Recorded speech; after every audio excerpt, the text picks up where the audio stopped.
I'll tell you a story, a real true life story, a tale of the western frontier. The West, it was lawless, but one man was flawless, and his is the story you'll hear. Oh, Wyatt Earp, Wyatt Earp, brave, courageous, and bold. Long live his fame, and long live his glory, and long may his story be told. When he came to Kansas to settle in Kansas, he planned on a peaceable life. Some goods and some chattel, a few head of cattle, a home and a sweet loving wife. Oh, Wyatt Earp, Wyatt Earp, brave, courageous, and bold. Long live his fame, and long live his glory, and long may his story be told. This is the beginning of the story of Wyatt Earp, the greatest of the old fighting peace officers, a real Western hero. So great was his character and so complete his skill at living with danger that he became a legend in his own lifetime. In the hard world of the Western frontier, with all its bad men and outlaws, Wyatt Earp became the peacemaker. As a marshal, he went up against the worst of them, and the stories they tell about him are doubly fabulous because they're true. This is Ellsworth, Kansas, 1873. Don't let the peacefulness deceive you. It was about as ornery a little town as you'd find outside of Dodge City. It was run by the Thompsons, a notorious gang of frontier gamblers and killers. Most of the decent people had pulled stake, and the ones who remained were afraid. When Wyatt Earp first rode into Ellsworth, he was fresh from hunting buffalo on the Great Plains. He was just a peaceful young man looking for a place to wash up. Not too much now.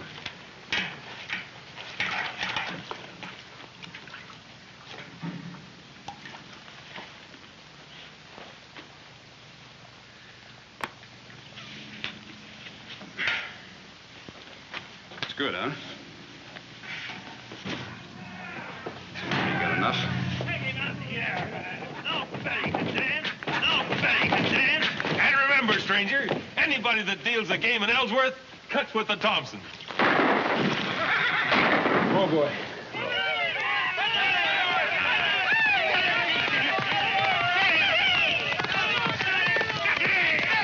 Why don't you do something, mister? You've got guns. Stop them. Do something. Not my fight. But you're welcome to use my guns.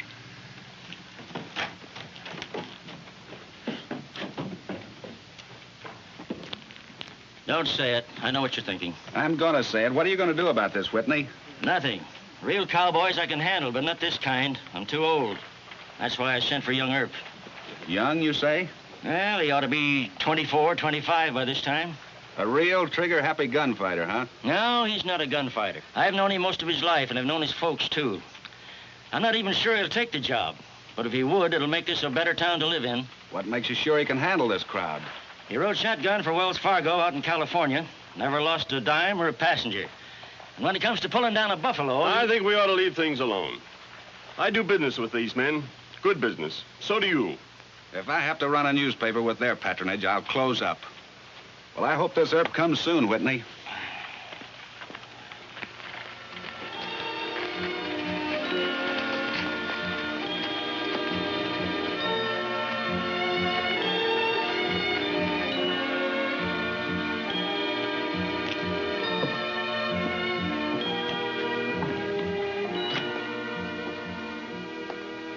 My name's Wyatt Earp. I'm looking for Sheriff Whitney. Ain't here. Hey, Mr. Earp!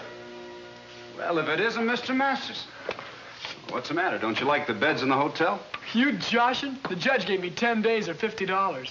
And I didn't even have 50 cents after After what? I lost my money in a poker game.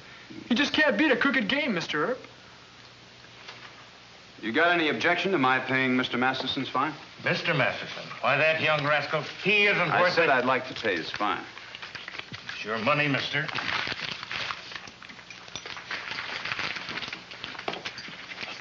Much obliged, Mr. Earp. Don't mention it, Mr. Masterson. Well, what are you doing in Ellsworth, Mr. Earp? Well, I'm not right sure. Mr. Whitney sent word he wanted to see me. It's Sheriff Whitney now. That's what I hear. Who talked him into that? Mayor Miller and the church people across the tracks. Somebody had to take it. Mr. Whitney's a mite elderly for the job. From what I hear, this is a right bad town. Bad? If you stay around here, you'll see the primest gunfights outside of Abilene. 4 men got killed last week, 3 the week before, in a poker game. Well, speaking of poker, how much money did you lose? $150, or thereabouts. Professions? Sure, but I'm no crybaby, Mr. Earp. Man's got to learn sometime. Yeah, that's right. You think that game might still be running?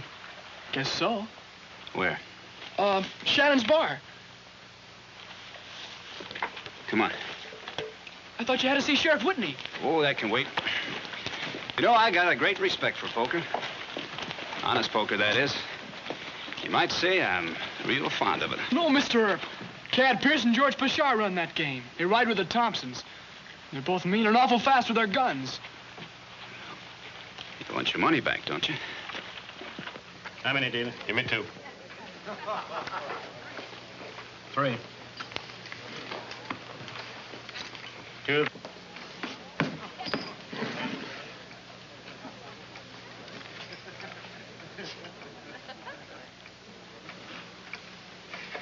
The 2 on the right.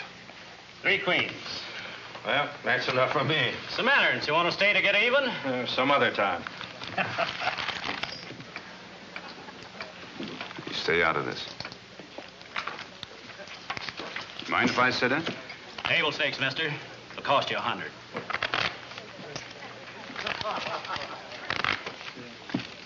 Ante up, gentlemen.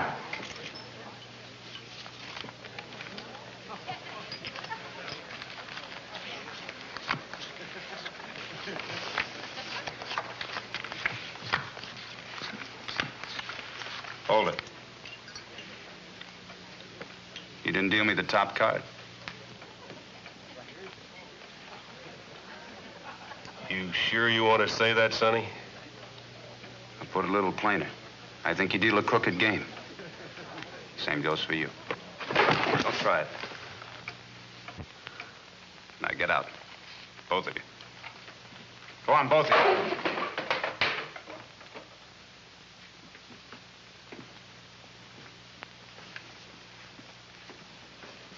Boy, you sure drew royal flush, Mr. Earp. It's all yours.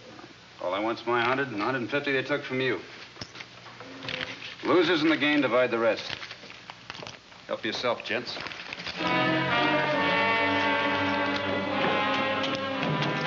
Why'd you let him off? Why didn't you kill him? No point in that. Huh? Well, they stole your money and I got it back. You lost 150? No, not quite that much. How much? $31, all I had. The rest was bragging. Well, now that took real courage to tell me that, Mr. Masterson. I'm proud you're my friend. Yeah, but you should have killed them. They'll tell Ben Thompson and his brother Bill that you draw fast, but you don't shoot. Well, when a man keeps on pulling his gun, you shoot. But if you get the drop on him and he quits, no. Did you get that from the Bible or McGuffey's Reader? I believe it's mentioned in both. You better check these at the hotel for me. You better keep them on, Mr. Earp. I'm not looking for trouble. Yes, sir. Wyatt, my boy. Mr. Whitney, I started right off to find you, but I kind of got sidetracked. Yes, I know. Say, sit down and rest yourself a mite, will you? I got a lot to talk to you about. It won't take too much persuading to sell me some cattle. Cattle? No, that isn't what I had in my mind. Wyatt, I sent for you to take my job. What?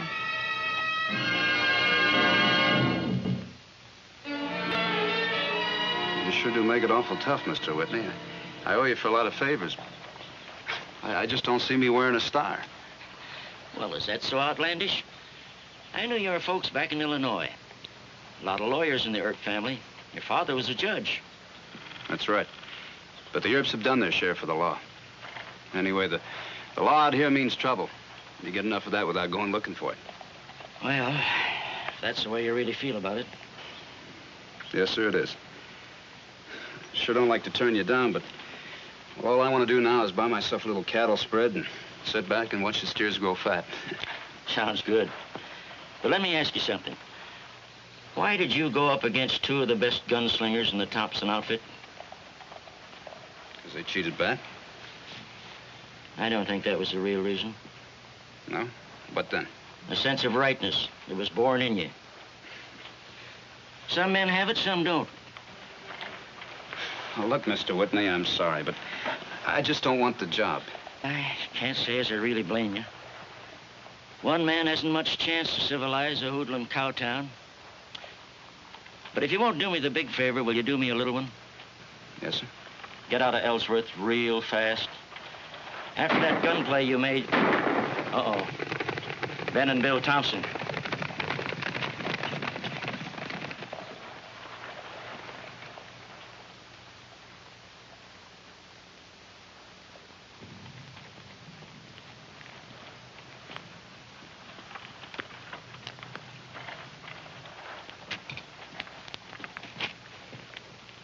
Is that the great Wyatt Earp, Whitney?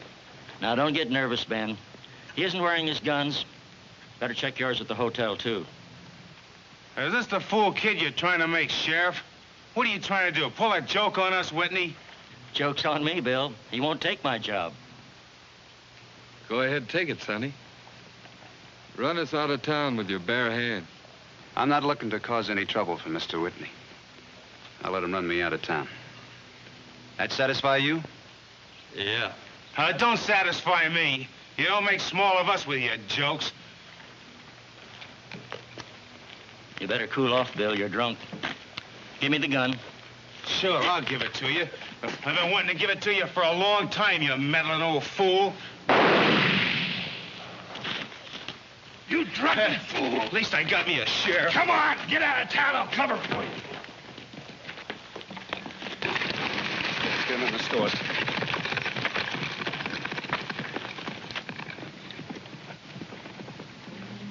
Now he wasn't partial to being a marshal, but fate went and dealt him his hand. While outlaws were looting and killing and shooting, he knew that he must take a stand. Oh, Wyatt Earp, Wyatt Earp, long may his story be told.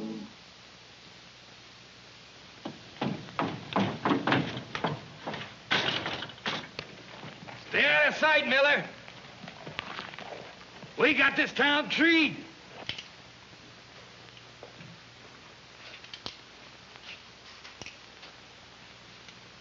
He says he's going out there and arrest Ben Thompson, if he can find 2 guns that suit him.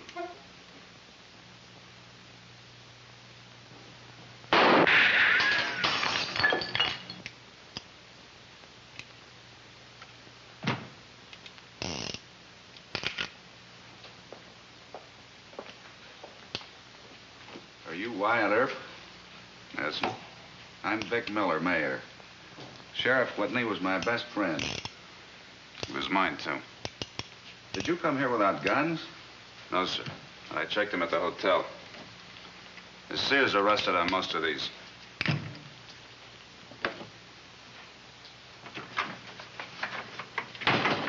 I just heard about it. Why the back door, Mr. Crawford? Look, I need help, Mr. Mayor. You could have shot Bill Thompson from behind a fence. You let him get away. The thing to do is form a posse. Ben Thompson's the fastest hand with a Colt and... Oh, let's see your gun. Give it to Mr. Earp.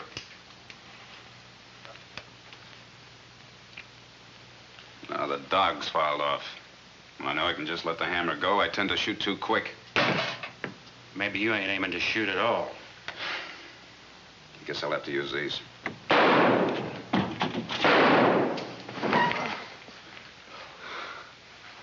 I brought your guns, Mr. Earp. You hurt? Felt like I stopped a couple, but guess I didn't. I'm okay. Needlessly reckless, Mr. Masterson. You could have come in by the alley like Marshal Crawford. 1 minute, Ben said, and he'll shoot up my store. If Earp fires just 1 shot, they'll burn the town. It might be a good thing. Here, you better wear this. I won't need it. I think Mr. Whitney would have liked you to. Hey, Miller! The great Wyatt Earp's got his guns now, so send him out here. Don't walk into that shotgun, Mr. Earp. Shoot quick. If he ain't out here in a minute, I'm coming in and get it. Did you hear that, Earp?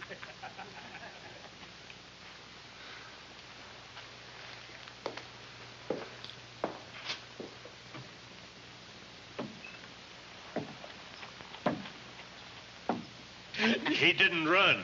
He's fast, Ben. Get him now.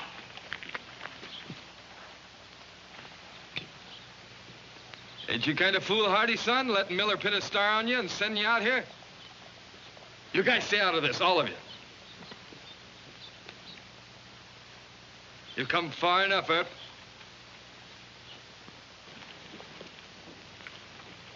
What do you expect me to do? Throw your shotgun on the road, put up your hands, and tell your friends to stay out of this play. Stop and let me talk to you. What are you going to do with me? Kill you or take you to jail? The minute I give this gun up, someone will cut loose at me. If they do, I'll give you back your gun and we'll shoot it out with her. As long as you're my prisoner, the man who gets you's got to get me. You going after my brother? I don't waste my time.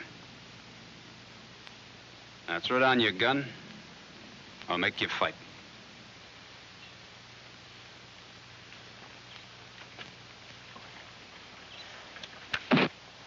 All right, the rest of you men move back. Go on, move!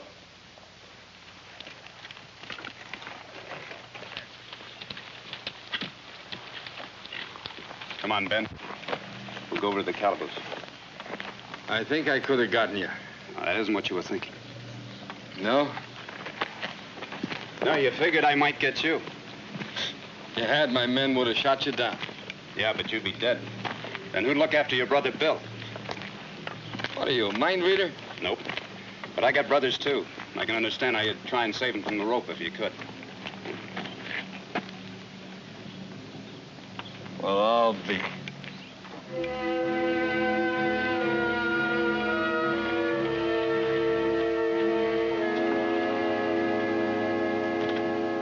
I agree with the judge. Well, I don't agree with you, Judge, and I won't. Quiet, both of you. I'll handle this in my own way. Well, Ben, what's the charge this time? I guess we better let the new man speak his piece. He's the one that arrested me. All right, son. His brother Bill killed Sheriff Whitney. Ben helped him get away. That makes him accessory to the murder. Bill did this, not Ben. Why didn't you organize a posse and go after Bill? That'd be kind of stupid, sir. Oh, it would. Yes, sir. You just put Ben in jail where he belongs, and Bill's bound to come back and try to spring. When he does, I'll arrest him, and you can hang him. Oh, now I ask you, Judge. Is that legal? No, it'll lower the dignity of this court. Your dignity. Mr. Earp arrested Thompson at the risk of his life. Order. I know how you feel, Mr. Mayor. Mr. Beebe, what do you say about this? Well, I think Ben ought to be fined for disturbing the peace, and that's all. Well, Ben, you agree to take your crowd out of town right away? Sure do. All right. $25 fine, $3 costs.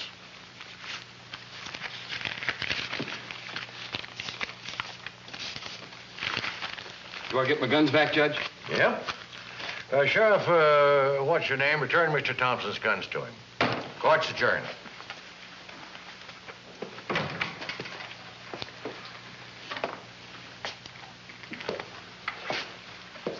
Well, I didn't know you were in cahoots with the judge.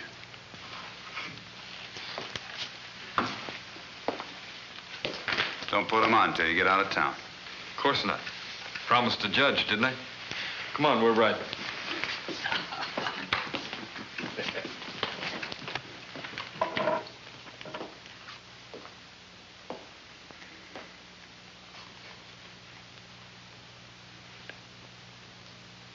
Just a cheap hunk of tin. Mr. Whitney didn't die for much, did he? I know how you feel, but I sure wish you'd give us another chance. No, thanks. Mr. Earp, we're going to get a new judge at the next election and some good officers to help keep order. My job's hunting buffalo. I don't get quite $25 a head for them, but then again, I don't have to bury 'em. Good day, gentlemen.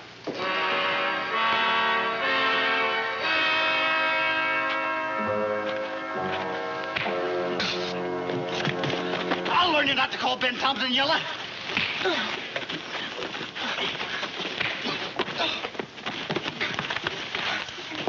I can handle him, Mr. Earp.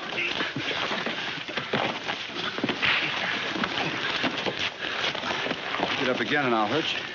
You're under arrest. Who is it?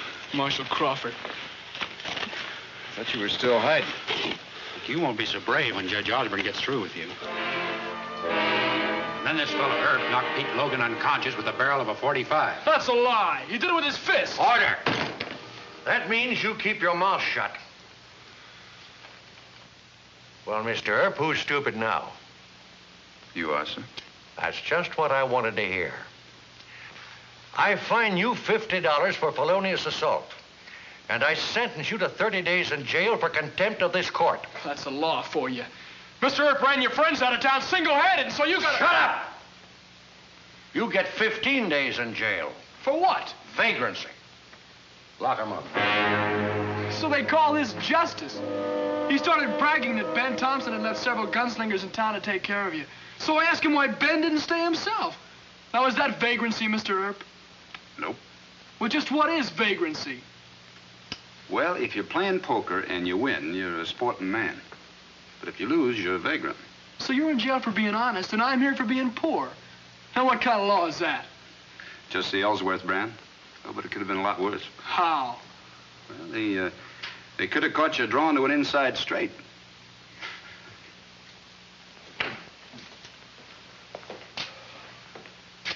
What is it now, Miller? I'm in a hurry.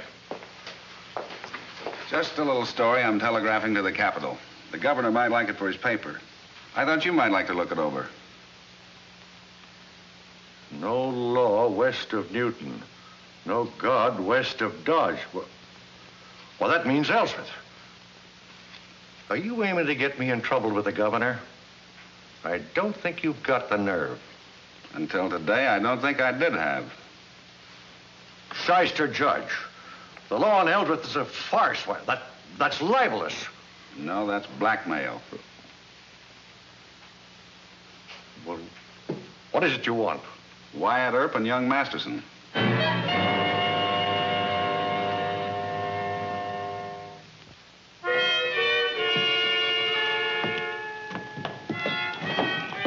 What's wrong, Mr. Earp? Marshal Crawford and the judge sure left in an awful hurry by the back door. They were scared of you. The judge and the Thompson brothers can't afford to have us run it over them. Logan told Bat here that there was somebody gunning for me. And here it comes.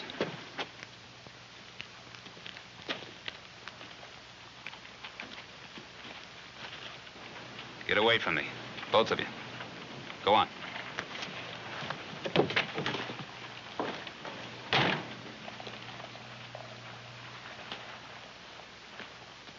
You in a hurry to leave town, Mr. Earp? Nope. Ben says we've had enough of you. So does Judge Osborne.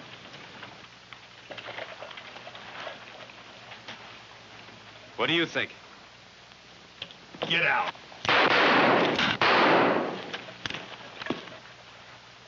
What you drink up? Get Ben to teach you to shoot with both hands. Come on, Pat, help me pick him up. Yes, sir. I guess I better wear that star before the judge can throw me in jail for disturbing the peace. Primest gunfight I ever saw. Thompson caught his gun sight in the holster. Pierce heard his aim and got off a wild shot. But what happened to Bashar? Well, he was left-handed. Go on, men, take him to jail.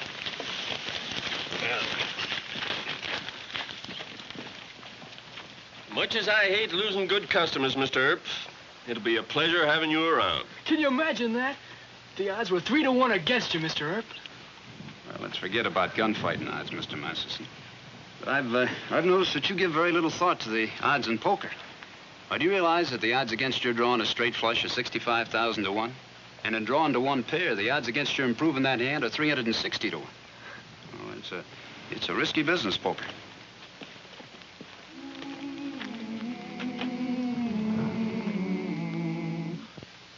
Well, he cleaned up the country, the old Wild West country. He made law and order prevail. And none can deny it, the legend of Wyatt forever will live on the trail. Oh, Wyatt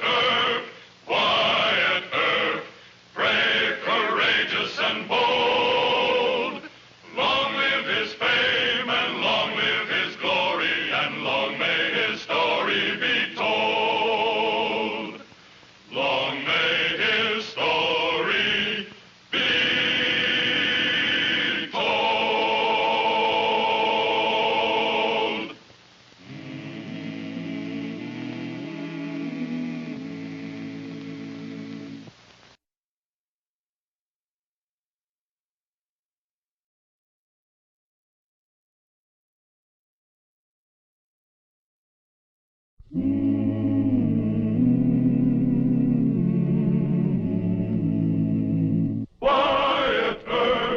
Wyatt Earp, brave, courageous, and bold.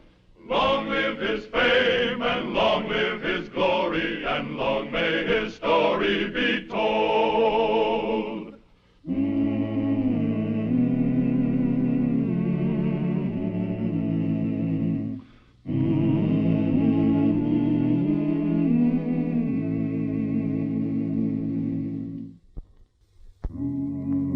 Wyatt Earp, against his will, is Marshal of Ellsworth, Kansas. The year is 1874, and Ellsworth was one of the wild cow towns of the western frontier. Bill Thompson had killed Earp's close friend, Sheriff Whitney, and Earp had arrested Bill, who escaped. This pursuit of Bill Thompson was the key to Wyatt Earp's success in Ellsworth. Wyatt, I put this ordinance through because you insisted. But it's a new and radical idea. Well, I'm a new and radical peace officer, Ed. You've got along fine without trying to make them check their guns. You've calmed this town down. Look at it. It's like a village back east. Don't fool yourself, Ed. Still Ellsworth, Kansas, just 2 jumps from the Chisholm Trail. Well, I may be stupid, but I don't see what the no-gun law has to do with catching Bill Thompson. Well, his brother Ben's bound to come back into town sometime or other. Oh, you mean to decoy Bill by throwing Ben in jail? That's right. But that's not the only reason for the no-gun rule. Packing guns in town is a tradition with the cowhands we got to break. But it's an old tradition, Wyatt. They feel they have to go armed in self-defense. Sure. But like all our old customs, it just isn't logical. If they're not wearing any guns, nobody's going to shoot at it. It's the code. Shooting at a man that isn't armed is like shooting a fellow in the back. Just isn't done, right? Yes, but you can't change a cowhand. You'll see. Howdy, gentlemen. Howdy. That mean a man can't pack a gun in this town? That's right. I've set up check racks at the saloons, the hotel, and BB's store. We posted signs like this all over town. We're trying to keep you healthy. They tell me you're pretty good. But you're not good enough to enforce that stupid law. Not in Ellsworth. Easy now, mister. I'll let him talk. I've been carrying guns since I was a kid. Got to be a habit. And I aim to keep on carrying them. Well, not in Ellsworth, mister. You and your friends start to the nearest check rack. Now.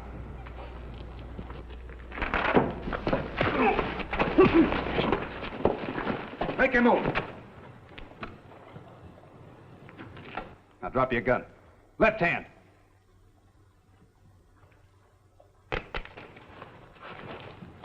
You know where the jail is? Start walking. Pick up your hat. Get the guns in.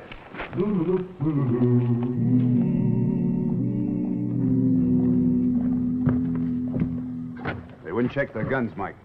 So lock them up for 10 days. Don't we get a trial? Sure, if you insist. And you get 30 more days for resisting an officer. Still want to try?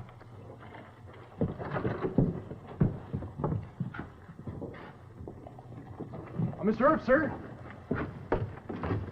This is Miss Abby Crandall. She wants to... Miss Crandall, meet my friend, Marshal Wyatt Earp. Well, that really does know you. How do you do, Mr. Earp? I'm in good health, thank you, ma'am. I came all the way in from the cattle camp just to meet you. My dad says I'm a born hero worshiper. Guess I am sort of cheeky about it. Would you mind just shaking hands? Not at all. Thank you. Very much. Well, now, Bat, I believe everything you told me about Mr. Earp. We already heard how he cut down the Thompson. No, I didn't tell the half of it. Well, now, hold on. All this gushy talk isn't needed. I'm not President Grant. Now, what favor can I do for you? Favor? Well, I would guess that one of your relatives was in trouble or something. Oh, no, Mr. Earp. Miss Crandall's dad runs a big cattle spread. Is your father Tom Crandall, the Oklahoma Territory?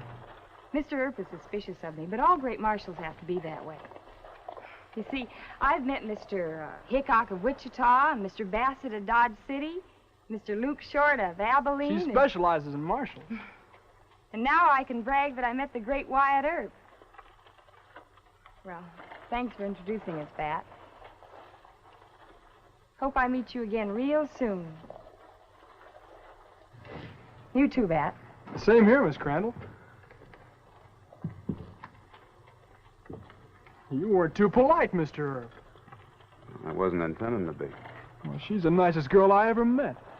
No paint and powder and no swear words. I thought you'd like her. Mr. Masterson, I wish you'd stick to poker. You wouldn't get hurt so bad.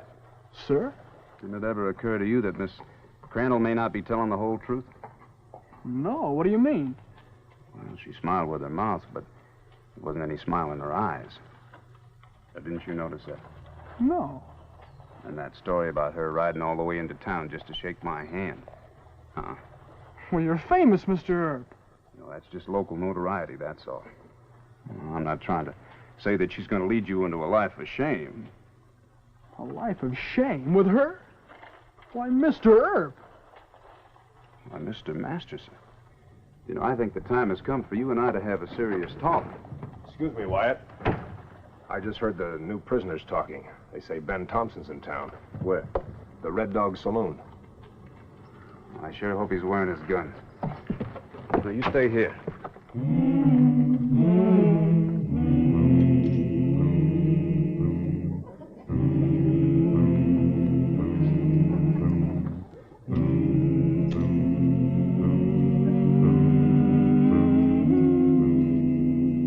Hello, Wyatt. Hello, Ben. How's the marshaling business? Quiet. Hope it stays that way. Don't expect any trouble from me. I'm back in this poker game here. Care to sit in? No, thanks. Not right now. You forgot something, didn't you? Forgot what? There's the sign. There's the check rack. Take 'em off.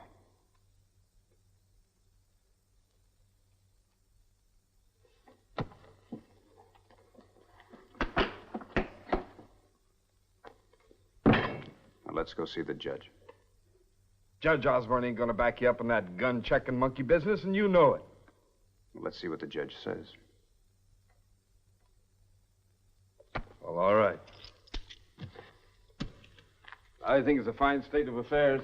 A man can't sit down into an honest poker game without you coming around pestering him all the time. I got a big investment here. I got a heavy investment, too, Ben. In what? This town. I got my whole hide put up for security.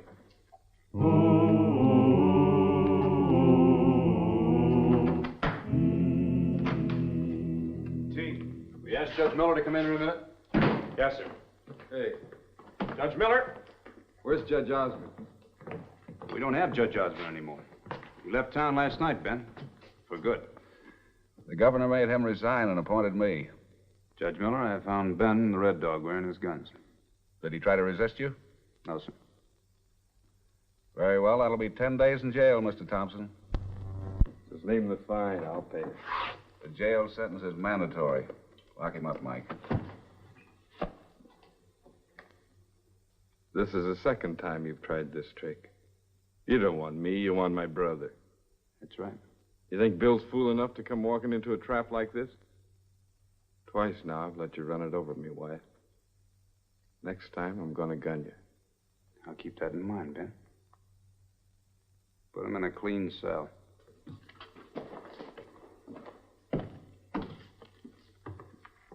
Is he gonna work? Ben wasn't play acting. He knows Bill's a fool. That's what made him so mad. You think Bill will come in and try to break Ben out? Sure. He'll come into town with his whole gang and aim to blast his way through. Then we'd better swear in some special deputies. Yeah, we sure had.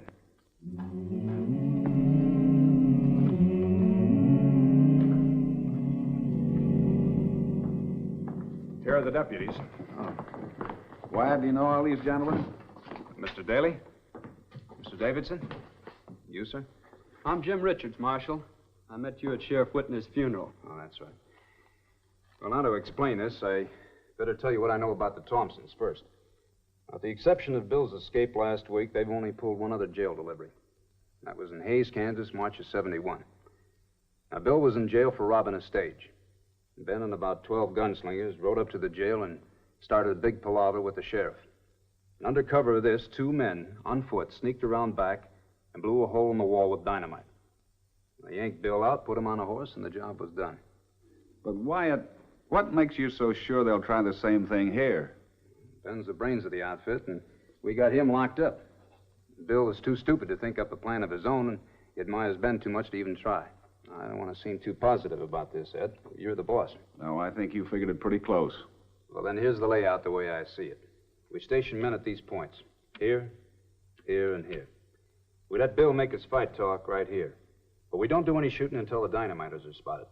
And I hope we can drop them, and by that time... Mr. Earp, can I see you a minute? Yeah? It's Miss Abby. She's outside. She told me something you should know, sir. Gentlemen, you go ahead and pick your stations. Bat's got something that might be important. All right, Richards, you take this station here. Daly, you're here. Does it believe me now? Sure it does, Miss Crandall. Look, I only want to help you. Maybe I did sound a little too romantic about peace officers, but I recognized Ben Thompson when you were taking him to jail. I could identify him. All right, now just let me get this straight. You think it was Ben that pulled that Wells Fargo job in Topeka? She saw Ben and the others before they put on their masks. Just give me one good look at him, Mr. Earp. Are you still afraid I'm trying to lead Bat into a life of shame? Well, that was a joke. It shouldn't have been repeated. And I apologize. Then we're friends? It's no use, Bat. You rode shotgun for Wells Fargo, Mr. Earp. Don't you want to solve... You said enough already, Mr. Masterson. Yes, sir. Do you mind if I frisk you? What? You're wearing pants, aren't you? Mr. Earp. You say you want a close look at Ben Thompson. Well, all visitors in there must be searched. All right.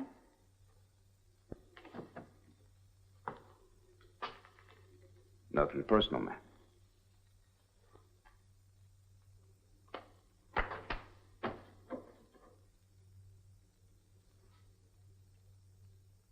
All right, we'll go see Ben.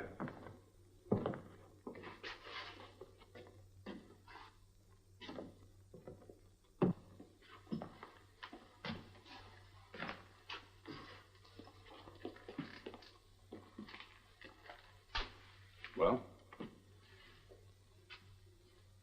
Hey, what is this? Life's full of questions, Ben. Was he the one you... God, she just left. Well, did she identify him? Mm-hmm. Well, there, that proves she's all right. And you insulted Miss Crandall by searching her. Mr. Masterson. Oh, I'm sorry. You didn't really have to search her, though. Look, if you expect to be a peace officer someday, you're going to have to deal with suspicion. What? One of the oldest dodges a woman can use to gain confidence is to identify someone. You see, this puts her on the side of the law. You still don't trust her. Now, she may be everything she says. But on the other hand, she may have used that identification trick to find out exactly where Ben's cell is. To let him know by her appearance that Bill is on his way. Miss Abby, mixed up with the Thompsons? Well, I may be doing her a great injustice. Well, you sure are, Mr. Earp. Well, in that case, I'll apologize. And right. Well, we better be getting to our stations. If Bill's coming today, you'll want to work it before sundown. Yes, sir.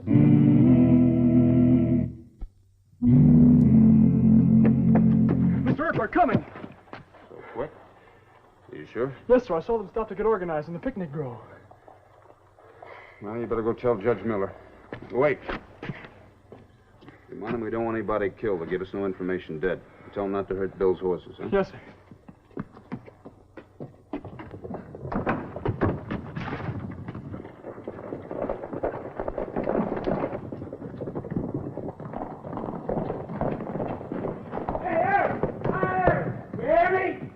Open that door and turn Ben loose!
no use, Bill. We got 2 men down. Deputy's got it from the roof. I'm going to take the men out myself. Get out of my way.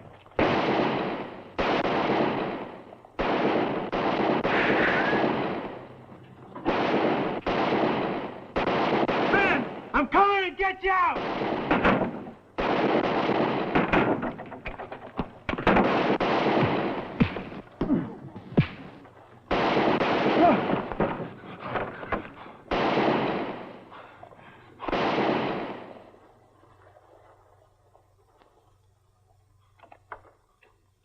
Pick up the guns. Teague, get in there. Go on, Teague, bring the keys. Bill, you stupid idiot. Go on, get in. And take real good care of him, Ben.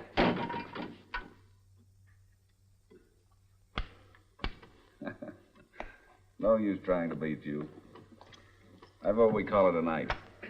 Well, that suits me. What's your hunch? Do you think the Thompson crowd will come back? No, not tonight. Then I'll let the special deputies go home, all right? Mm-hmm. Well, Mike, you check the cells again for me? Right. I suppose we'll have to hang Bill. Yeah, I suppose. What else but hanging? You don't sound too enthusiastic, Wyatt. I'm not. If I were the judge, I'd take Bill's mental condition into account.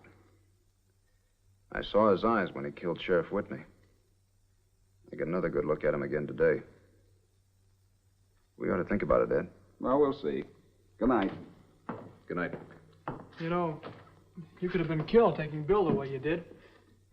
Now you don't think he should be hanged. Not if he's crazy, no. But he murdered Sheriff Whitney. Mr. Masterson, I hope Bill is sane and gets the rope. But if he's a lunatic, the law says you can't hang him. The law says. Oh, I thought you wanted to be an officer of the law. Well, yes, sir, but I sure don't Well, think... you better learn it'll be your job to protect every man's life, even when you think he deserves to die. By the way, what happened to Miss Crandall? Did she leave town? She went back to camp before the fight. Why? I wish I knew exactly what she was up to. Look, Miss Crandall is absolutely on the level. Women disillusion you. She likes you, Mr. Earp. She says you're the best looking and most capable of all the marshals she's met. She's met a lot of marshals. That's what she said. They're all sound asleep, Wyatt. Good. You and Bat think you can stay awake? Sure. We both slept from after supper till almost midnight. Good. I'm going to run over to the hotel and get a little sleep. Now, no visitors. If anybody knocks, I don't care if it's the governor with a prisoner, you keep them outside, and one of you come on over to the hotel and get me. Right. Yes, sir. Good night. Oh, Mr. Masterson, don't take what I said too seriously about women. I'm no expert. Come to think of it, no man is.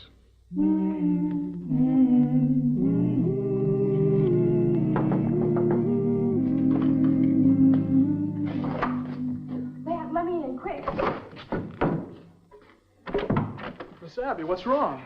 They're after me because I told on Ben. Mr. Earp here? No, at the hotel. Who's that? Oh, it's Mr. Teague, the deputy. Put him up, both of you.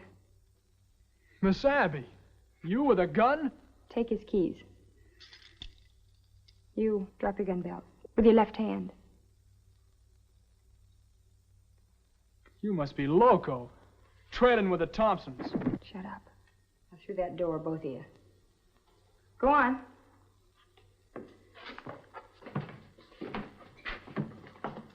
Good girl. Open up that door. All right, you two inside. You better tie him up and gag him. Nah, strangling's quicker. Ben? Get over there! You outside, you idiot!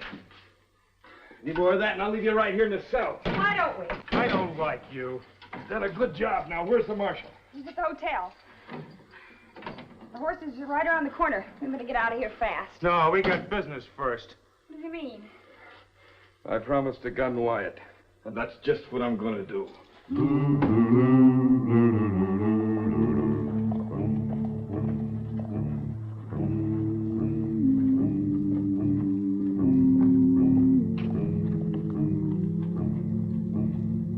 Hey, Earp. Marshal Earp. just traded places with your friends, Wyatt, so get your guns and come down here and make your fight. That's the way you want it, Ben? Not in the back. Let go and stay out of this. Crazy fool. I told you this has got to be done in a fair fight. He won't let you do it. You better get him out of here. I'm going to kill her myself. Now get on that horse. Go on. I got to get him out of here. Well, go on then. I'll try and keep Herb here. Thanks, honey. I'll see you later.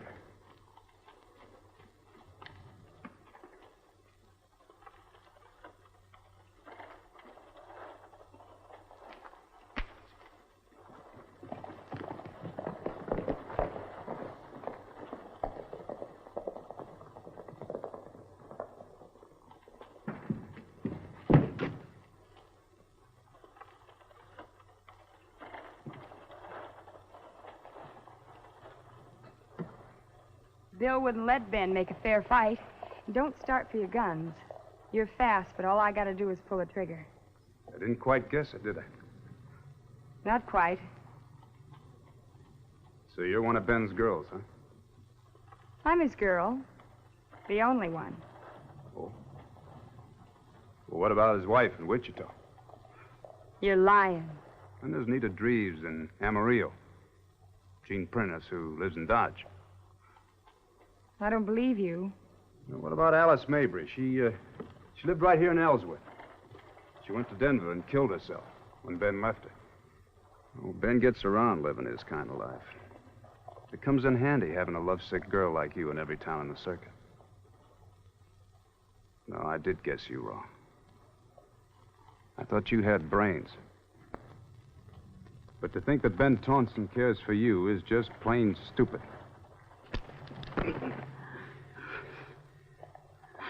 For a young girl like you getting yourself mixed up with a dishonest gambler and a road agent. Don't you see what a fool you made of yourself, Miss Abby? Keep your sermon to yourself. I'll look out for me, you look out for you. All right. Well, let's start walking. Where? To jail.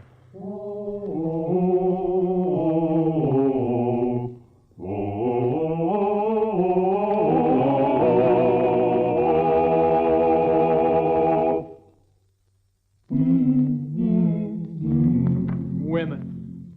I know them now. Well, now, Mr. Masterson, that is a reckless statement. They're subjects that can occupy a man all of his life. Yes, sir. What's going to happen to Miss Abby? Come here and I'll show you.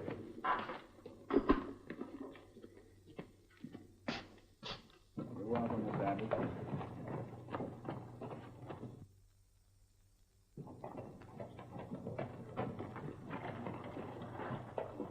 Hey, is Judge Miller turning her loose? Mr. Masterson, when a woman is young, she's too young to know right from wrong. And if she's pretty, well, then there's no law of man that can touch her bonnet strings. Yeah, but didn't you raise a holler, Mr. Earp? No, I didn't. I got other things more important on my mind. There's an insane killer running loose, and this time when I arrest Bill Thompson, he's going to stay locked up. Hey, say, Ed, by the way, when's Miss Abby's trial come up? Oh, I wanted to talk to you about that, Wyatt. As a matter of fact, You let her go, huh? Well, that was wise, Ed. Just because she was a woman? Well, that and the fact that, well, you see, actually, we don't have any facilities for women in this particular jail. Yeah, that's it. That's it, exactly. No facilities.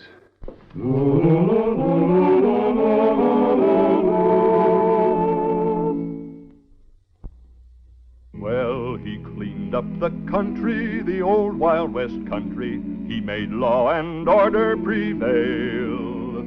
And none can deny it, the legend of Wyatt forever will live on the trail. Oh, Wyatt Earp, Wyatt Earp, brave, courageous, and bold. Long live his fame, and long live his glory, and long may his story be told. Long may his story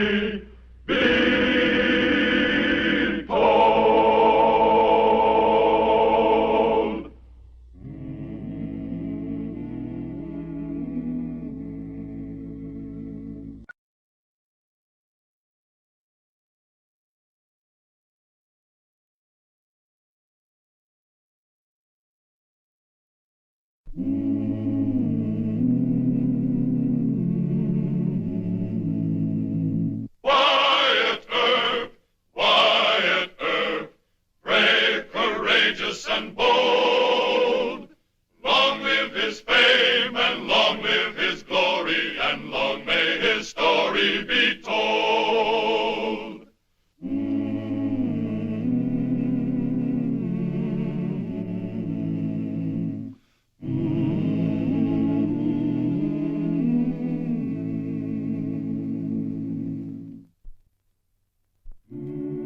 The major problem for Wyatt Earp, now that he was marshal of the cattle-loading town of Ellsworth, Kansas, was the Thompson brothers. They were gun-slinging terrors of the frontier, and Brother Bill was wanted for the murder of a sheriff. Unless Wyatt Earp could rid Ellsworth of these killers, and alone, he faced complete loss of influence as a marshal. Morning, Wyatt. Good morning, Judge. Mr. Masterson. What's the matter? You look a little worried. He sure is, Mr. Earp. A lot of Sheriff Whitney's friends want to organize a posse. I don't want a posse. They figure the Thompsons have had time to join their gang. They figure if you're going after them, you'll need help. I don't like posses, Ed. You can't go up against the Thompson outfit all by yourself, Mr. Earp. A posse only raises dust. They're only as fast as the slowest horse. I don't think Bill and Ben will want to join up with their gang. My hunch is that they're hiding out in Bushwhacker section. Bushwhacker? You mean where the Indians used to hide for ambush? That's right. How you ever going to find the Thompsons in there? I think you might have something there, Wyatt.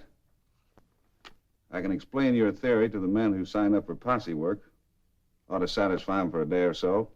Well, thanks, Ed. Well, do me another favor, will you? Sure. Well, I'm expecting 2 Indian friends of mine. They're about the best trackers I've ever met.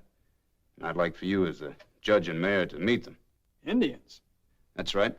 Mr. Brother of the war chief many battles, and his partner, Mr. Cousin of the chief Yellowhand. Oh, and be sure and call him Mr. Brother and Mr. Cousins. All right. What else do I do? Give them the key to the city? No, Ed, just decent respect will be enough. Sure, Wyatt. As soon as they hit town, I'll do the honors. Thanks. Bat will tell you there's a lot of mean talk. It adds up to the feeling that you'd better arrest Bill Thompson quick, or a posse will do it for you. I don't want a posse yet. I'll arrest Thompson myself. I hope you do.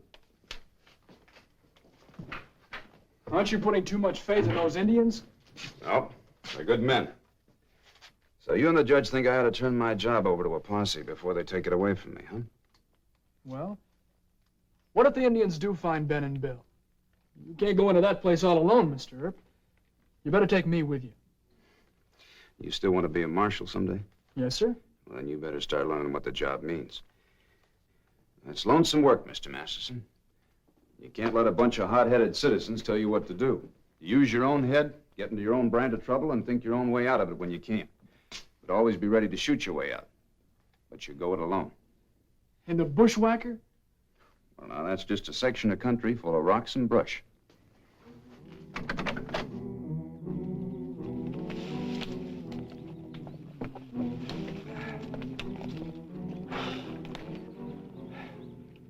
Good old Bushwhacker. One of the nicest hideouts we ever found, huh, Bill?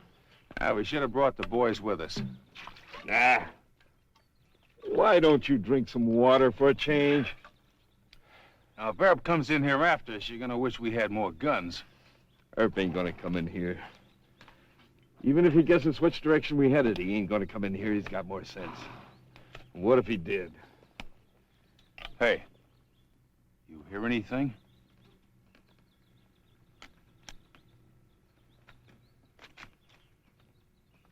If you stopped drinking that whiskey, you wouldn't hear so many things.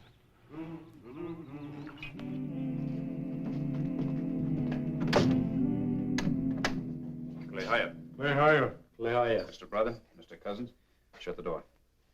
Come in. Mr. Brother, you sit there. Mr. Cousins, you take that chair.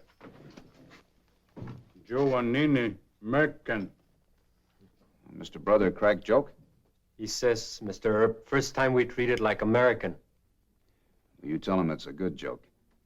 But it's a little sad, too. As I mentioned before, it's a good bet that the Thompsons are holed up in Bushwhacker. You and Mr. Brother know this country. Bushwhacker? Yes. Good ambush. Got many good scalp there. Nagaling Bacaldo, Ihiaje, Bushwhacker. Long knife, Waitgen, Bikakachihi. He says he guides soldiers to White Cap, Johnny Rep Camp one time. Bueno, long knife, Mogdagus. He says, soldier loose fight. I heard about that. I'll explain about these in a moment. Now, I want you to find Ben and Bill Thompson for me. I want you to move like dead men's ghosts. And I want you to be heard or seen. And you'll be very careful not to get hurt. The Thompsons are killers. They're very quick with their guns. Now, as to these loops of rope, I want you to take these with you. You men wait here. I'll go talk to Marshal Earp. Earp's just stalling, Ed. We want Bill Thompson. And a posse can bring him in. There's a delegation outside. I know, I see him. They don't trust those Indian friends of yours. They want a posse, and they're pretty bad-tempered about it. How's your temper, Ed? Well, I think you're being unreasonable about this. It's no good just to say that you don't like posses and want to handle the whole thing by yourself. They knew Sheriff Whitney. They were fond of him. I was fond of him, too. And I want Bill Thompson for his murder just as bad as they do. I know that, Wyatt, but you're being high-handed and arbitrary. This is my business, Ed, and you hired me to run it. Well, at least go out there and explain your position. All right.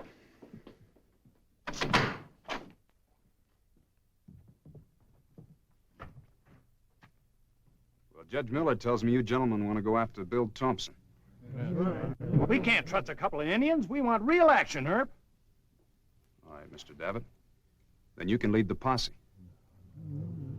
But before I deputize you, I think it's only fair to tell you what you'll be up against. Now, my Indian friends have already sent word that Ben and Bill Thompson was spotted yesterday going into the bushwhackers section. Just the two of them, Wyatt? That's right. But I want to remind you, men, that Ben Thompson is one of the best hands with a gun I know of.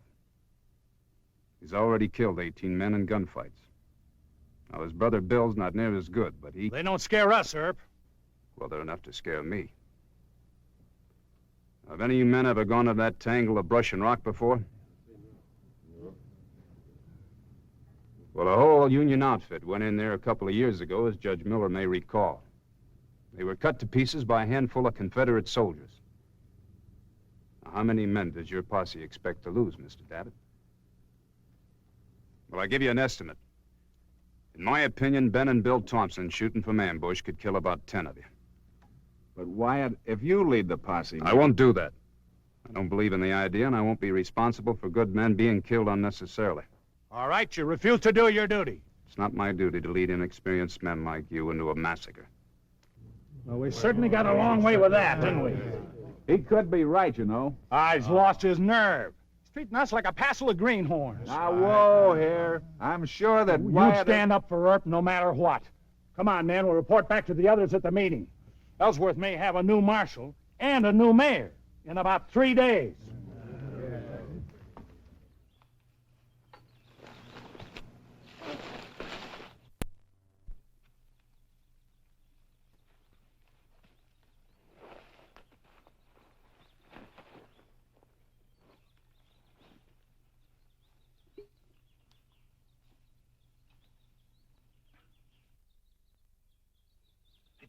Ben.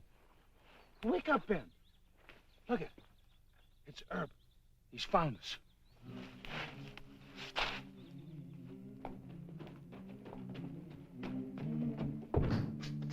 Judge Miller wants you to come to the meeting right away. I'm talking him down, Mr. Earp. Oh? It's nip and tuck. Sam Davitt's trying to get them to fire you and appoint him as leader of the posse if they're not found in 3 days. The judge says if you'd explain to the whole meeting what you're I've gonna... explained it once. I'm not going to explain it again. You don't care if they fire you?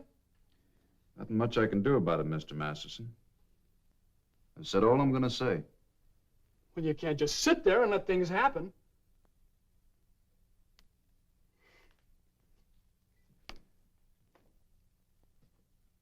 They're calling you a coward. They say you owned up to being scared of the Thompsons. Sit down, Mr. Masterson. You're seeing the worst of a peace officer's job. You sit still and wait. It's going to be dark before I hear from Mr. Brother and Mr. Cousin. In the meantime, I'm a coward, or I'm fired, or that town meeting will just sit and talk.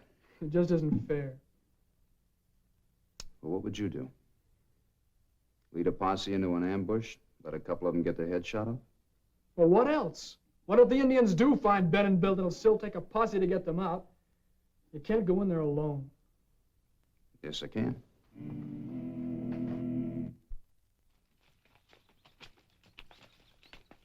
Well, here she is.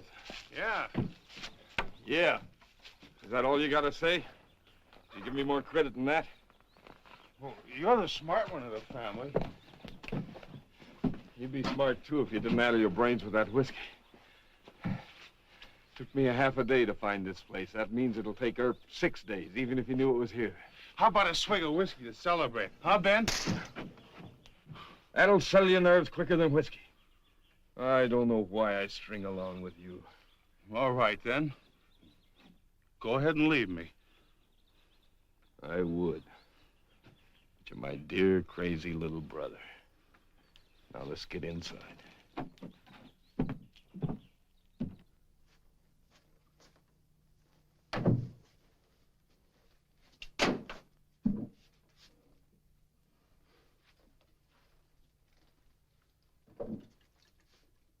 Still got some coal oil left.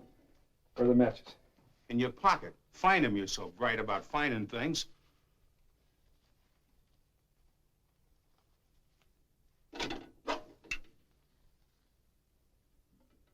It's the first time we've ridden in here since the war, huh, Bill? What's the matter with you? Look, Ben, look! It's Earp. I'm getting out of here. Wait a minute.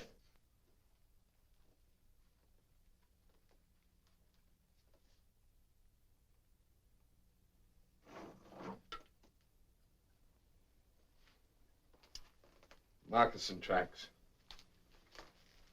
A couple of Indians.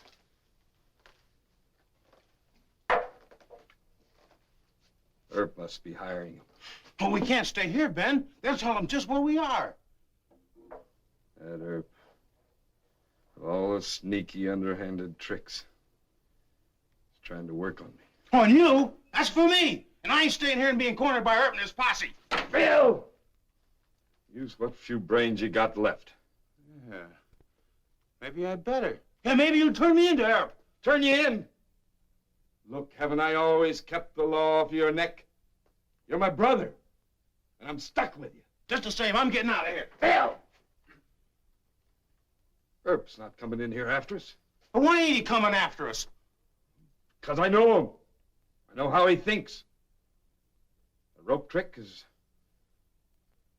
just to scare me into turning you in. Scare you? That's me he aims to hang. And that wouldn't make any difference to me. Had to kill a lot of men getting you out of trouble.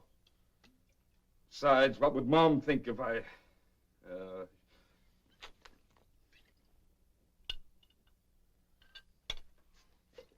That's enough.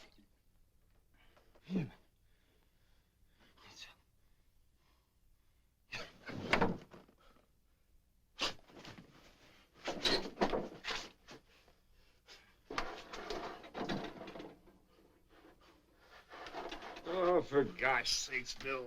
What's the matter now? I've been having a bad dream. I saw Mom. Why don't you go back to sleep? No, Ben. Honest, I saw her. She came to warn me. I ain't lying. It ain't the whiskey. Mom don't trust Wyatt Earp. She told me he'll make a fool out of you if you trust him. And he'll put me on the gallows. How did Mom look in the dream? Just like in her coffin. She was wearing the white silk dress that you bought her just after we held up the Abilene stage. Please, Ben, I can't stand here no more. Let's go hide in the old still. All right, we'll go. Start now? Yeah, get here. Give me that.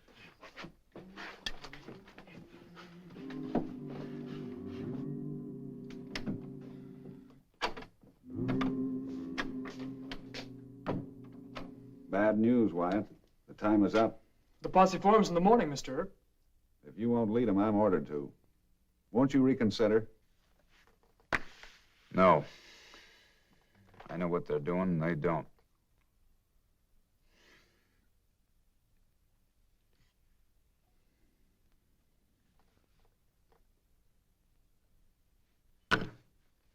Thanks for standing by me, Ed. I'm very sorry, Wyatt. This town's losing a good marshal. Hey, it's Mr. Cousin. Let him in. Oh, Mr. Cousin, it's good to see you alive. Where's Mr. Brother? He stay near Still, Mr. Herb. Thompson's moving to Still after dark. Which Still?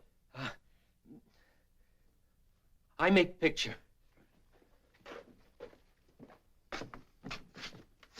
Moon here. River here. Whitecap north. Still here. Johnny Reb make whiskey in it. Yeah, Buzzard's Roost. The old Ku Klux Klan hangout. Good work, Mr. Cousins. Mr. Masterson, see that he gets a fresh horse and a good one. Yes, sir, but what are you going to do? Just get the horse. Thank you, Mr. Cousin. You can tell Mr. Brother that your debt to me is paid. Thank you. Those Indians must have owed you a lot. No. I sent a telegram to the colonel at Fort Leavenworth vouching for them so they could sell the Army horses. It cost me $1.25. You mean they tracked the Thompsons just for that? No, Ed, I also call him Mister. You're not going out now.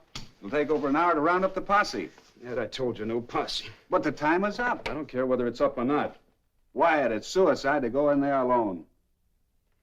Maybe.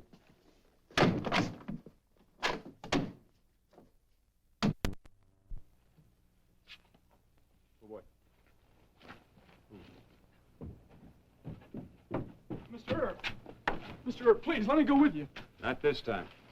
But if something happens, if you're hurt or... Now, don't worry about that. I have friends who'll bring home the remains. But cheer up, Mr. Masterson. I don't think Ben Thompson will be any faster in the draw than usual.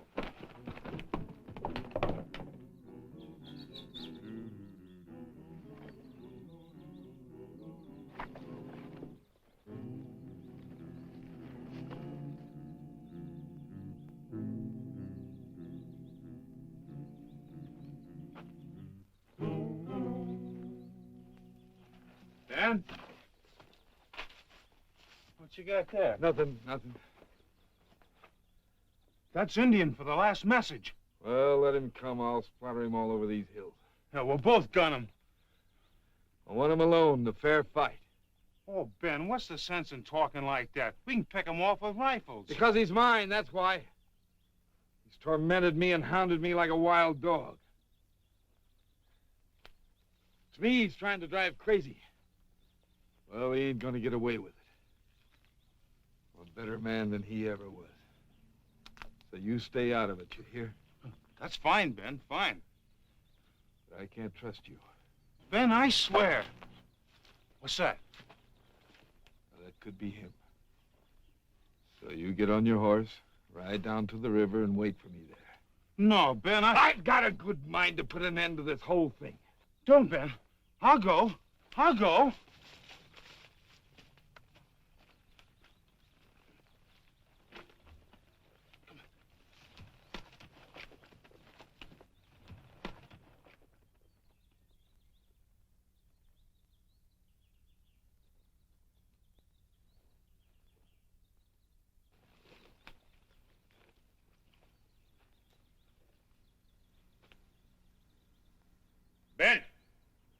Ben Thompson.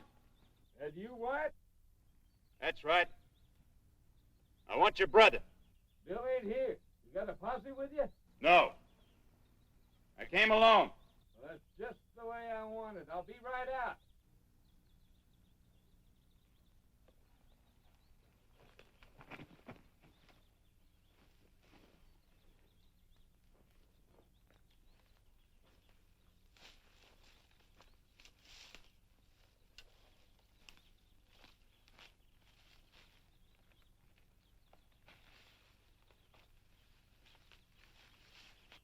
I don't want you. I want your brother. You ain't gonna get either one of us.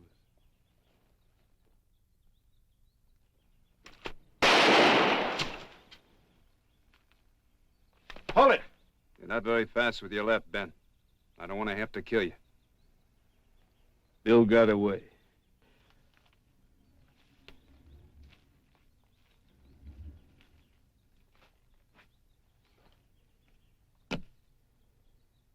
Now sit on that rock.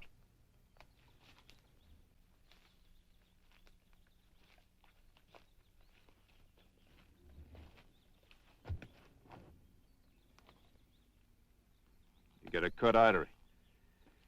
No sense in you bleeding to death.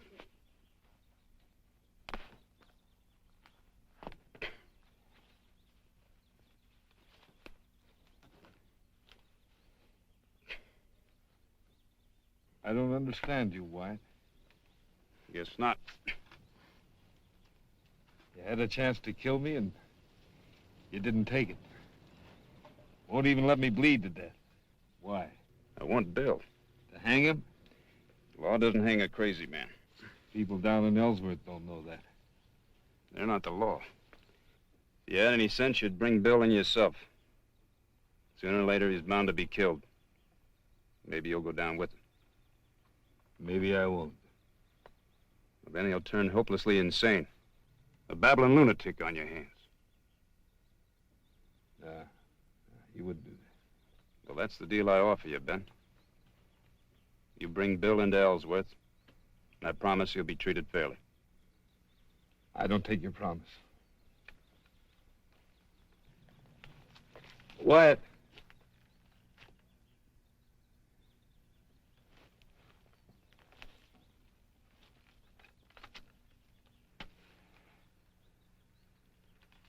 All right. All right, you've made yourself a deal. I'll bring him in. See you at the jail, Ben.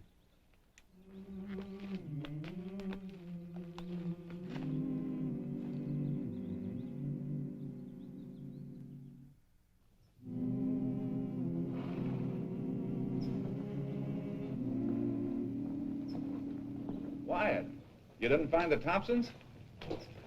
Yeah, I found them. Well, what happened? Did you... No, I didn't have to. Ben's bringing Bill in. You took his word? Yes, I did. Ben's never lied to me yet. Well, maybe the posse will get him. Now, Mr. Masterson, you still want to be a peace officer? Well, yes, sir, but But not a plain fool like me, huh? I don't think you should have trusted Ben, Mr. Earp. No? Well, take a look behind you.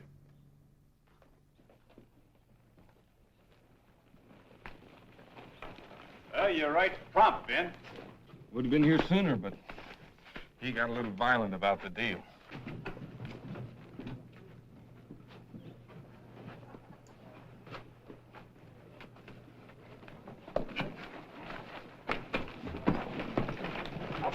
Now, Bill, you're sick in the head, and this is the best thing for you. I give the marshal my word, and he give me his. Put him in a clean cell, Mike.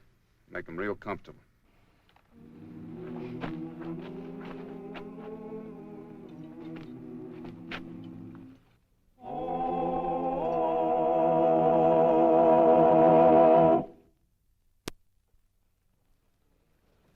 So long, Wyatt.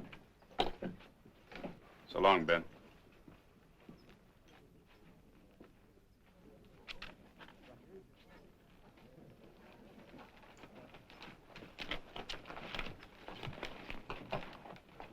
You were right all the time, Mr. Earp.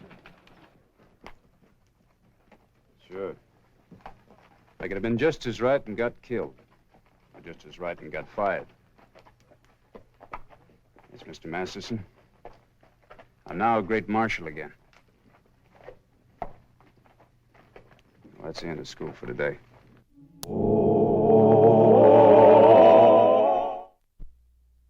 Well, he cleaned up the country, the old Wild West country. He made law and order prevail. And none can deny it, the legend of Wyatt forever will live on the trail. Oh, Wyatt Earp, Wyatt Earp, brave, courageous, and bold. Long live his fame, and long live his glory, and long may his story be told. Long may his story be told.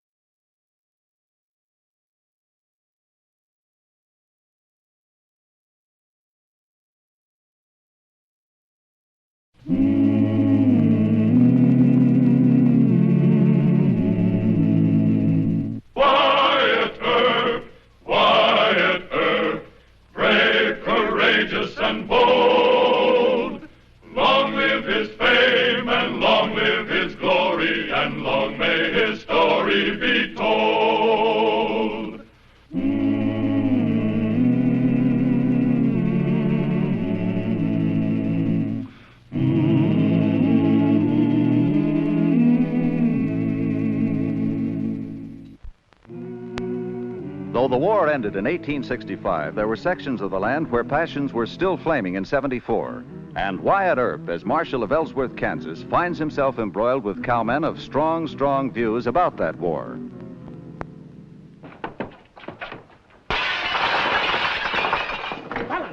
Oh, Marshal Earp! Marshal Earp! Here, wait a minute. You stop it! Stop it! Stop it! This has done to her. Hold it! I'll shoot the next man that moves. You're all under arrest. The law says you gotta check your guns, and you all know that. Mike, take the guns and start into jail. All right, everybody put their guns on the table here. Move. Move! Oh, I'm much obliged to you, Mr. Earp. 5 minutes more and they wouldn't have left me anything.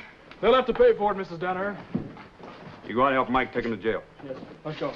A sherry, Mr. Larson. I know you don't drink, Marshal, but a bit of wine would calm my Irish temper. What started all the trouble, man? They're still fighting the war between the states. All those cowhands were Southern men. They wanted me to move General Lee from my parlor in here. General Lee? Oh, a picture of him. They called her a traitor. You better clean up. Yes, ma'am. I can't understand it, Mr. Earp. My dear departed husband was a Confederate veteran. He died last year, God rest him. Len wanted to forget the war. So do I. Well, ma'am, folks aren't all that sensible. But these men that drive the cattle up from the south, they still carry the stars and bars. Why is that? Well, some of our Yankee politicians weren't good winners. They rubbed it in everywhere they knew how. Give a cowhand a pint of whiskey and, well, he starts remembering his grievances. But am I the one to pay on that account, Mr. Earp? No, ma'am. I'll collect the damages for you. Mr. Lyson? Yes, sir? How much do you think it'll cost to put this place back into order? Oh, 2,000 or 3,000. 3,000, huh? Oh, don't be asking a Swede. 1,500 is the Irish of it. Mrs. Danaher, this is business. 1,500, Mr. Earp. I'll see that you get it. I'll have a talk with Judge Miller. Lord love you, Mr. Earp. Good day, ma'am.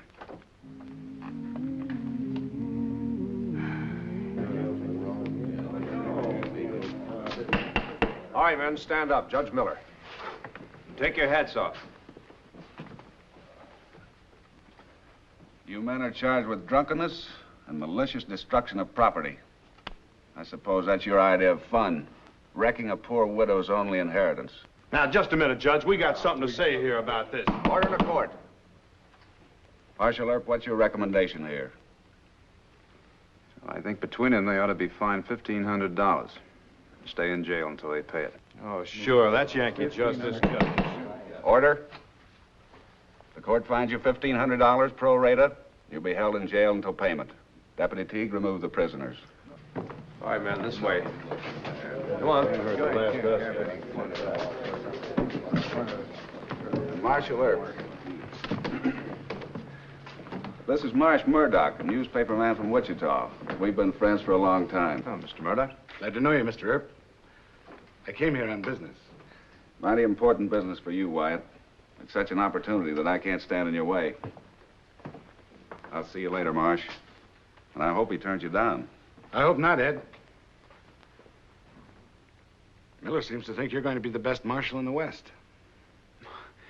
Well, Ed's my friend. Your friend, but also a newspaper man. We learn to size up men pretty well. I'll come to the point. How would you like to be marshal of Wichita? Wichita?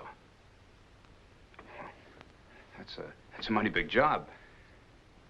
Too big? Well, I don't know. Wichita ranks with Dodge City for size and trouble. It'll be worse when the railhead moves in. Laying all my cards on the table. How'd you happen to hear about me? You're better known than your modesty allows you to think. But what really brought me here on the run was a chance remark in Ed's last letter. Oh? He said you know how to handle Southern cowhands. Well, I have had to make quite a study of them, but Mr. Murdoch, I always think better when I'm walking. Would you mind getting loose, son? Not at all. Good idea. You know, getting along with Southerners is our big problem, Mr. Earp. Bill Hickok let some Texas men run it over him last week and had to quit. And with Sheriff Smith retired, we have to start all over. Well, I heard that Hickok's a mite too quick on the trigger. Well, Bill didn't have the intelligence to reason with cowhands. He shot him. Well, they take a lot of patience. I can't say I'm any too well liked by him. No northern peace officer is going to be liked. The best he can do is convince the Johnny Rebs that he means to be just and fair. Well, that and understanding their pride. Pride? Yeah, it seems to me that's the key to it. Just about all the war left him was their pride. That's true. You've heard folks speak of it as a foolish pride, but, well, I've never held for that. See, I got two brothers that fought for the North. They tell me the Southerners have every right to be proud. They fought real well. They sure did. When I took this job here, I made up my mind I'd never shoot a cowhand if there was any other way out of it. You mean there are other ways? Well, I hit him with my fists a little, or buffalo him over the head with my gun barrel. It's a lot more effective than shooting him. You take an awful risk, though. Well, you buffalo a cowhand, and all he has is a headache. But if you shoot him, a lot of fellas can say to themselves it wasn't a fair fight, and then they lay for you.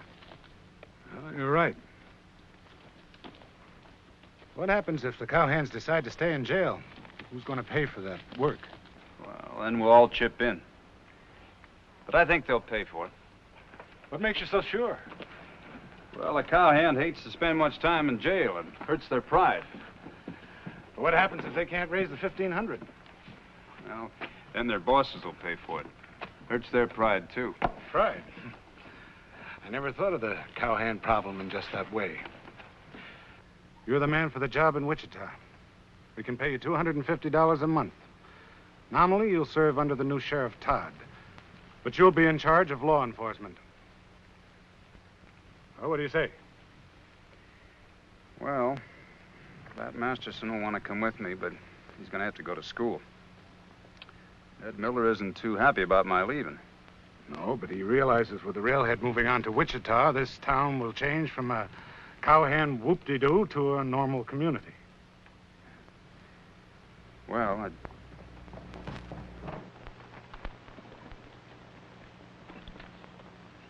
You Wyatt Earp? That's right. Where's Judge Miller? Who are you? Rams is the name. Kirby Ramsey. You got some of my men in jail. We want to talk to you and the judge in private. All right. First, you ride over to the jail and check your guns with my deputy. I think not, sir. How's that for Yankee impudence? There's nothing Yankee or impudent about it, Mr. Ramsey. It's a city ordinance. Of all things, aren't you Captain Ramser? Madam? You wouldn't be remembering me? I'm Mary Donaher, Len's wife. Oh, yes. Running this tavern, I believe. I was, Captain. But a bunch of pesky cowhands just about put me out of business this morning. Heard about that. Turned Yankee lover, didn't you? Why, Captain, you and my husband were great friends. You were his captain. Well, you know I wouldn't... It's very welcome you are. You and your friend. I'd like down and... Oh, thank you. Good day, madam. Hold it. I meant what I said about the guns. All right. Find Judge Miller. We haven't any time to waste. I'll be apologizing for the captain, Mr. Earp. He never used to be like that. It's the captain that should apologize to you, man. Well, I gotta go find Ed Miller, see what this is all about. Excuse me. There's a limit to our patience, Miller. This town has lived off us Southerners. Lived well. And in return, you all hired this fellow Air Pierce Marshal. And you did it knowing that he hates all Southern men. Quite to the contrary. Wyatt Earp is... I'm not here to argue with you. I'm here to tell you. Oh? We want those cowhands released. And no nonsense about $1,500 fine. The Danaher woman got just what she deserved for turning Yankee. That's a stupid lie. What did you say? I called you a stupid liar.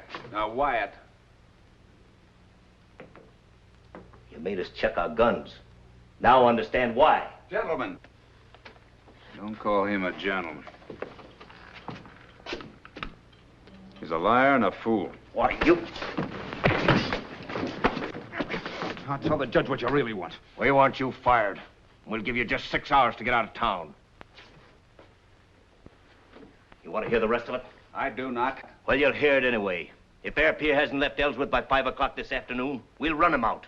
And if we have to do that, we'll burn this town to the ground. All of it. You cross our city limits and there'll be a fight. Get rid of Air by 5 o'clock this afternoon.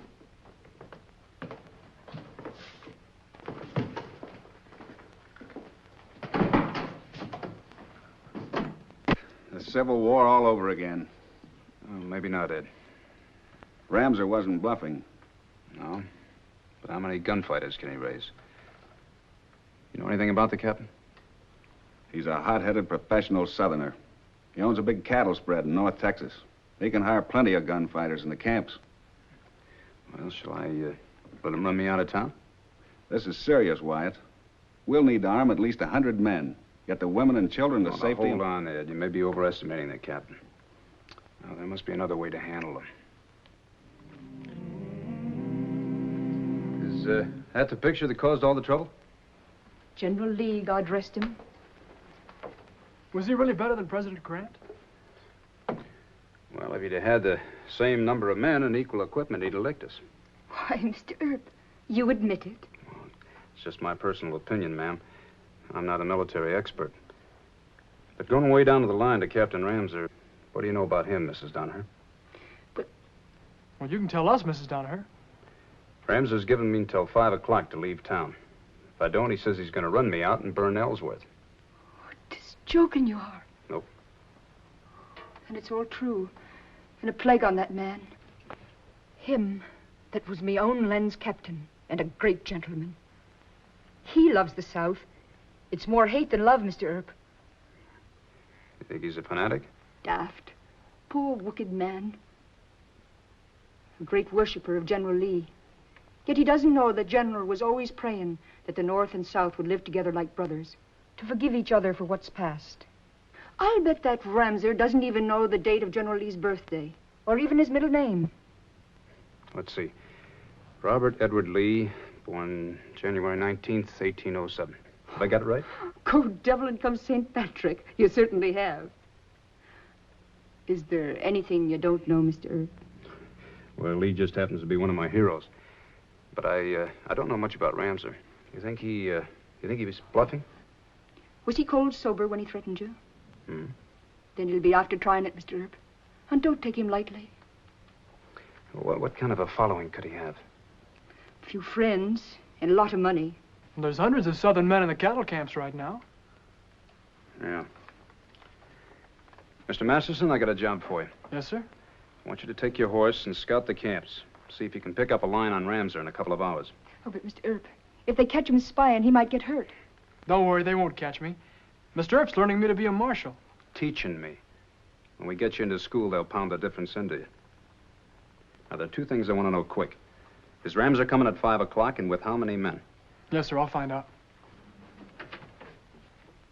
Mr. Earp, a strong sense of justice has bedeviled us Irish from the start. Why should you, who've refused to gun so many cowhands, be put among their enemy? Well, it is kind of mixed up, isn't it? Oh, it truly is. You being the kind of man you are, Ramser can't chase you out of town. And yet if you stay, there'll be a bloody battle. And that none of your making. Well, maybe Ramser will change his mind. Would you approve of my driving out to the camps? I'd have no influence on Ramser, but I do know a lot of cowhands.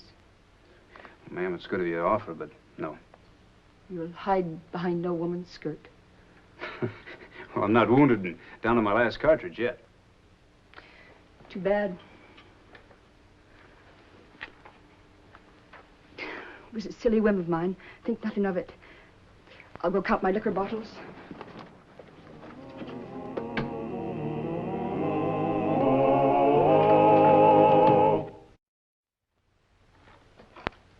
Number 8, that's birdshot. That's right. What's the idea, Wyatt? We ought to use buckshot or slugs. Well, I haven't heard from Bat. Ramser was coming in for us, we'd have heard talk in the nearest camp. So?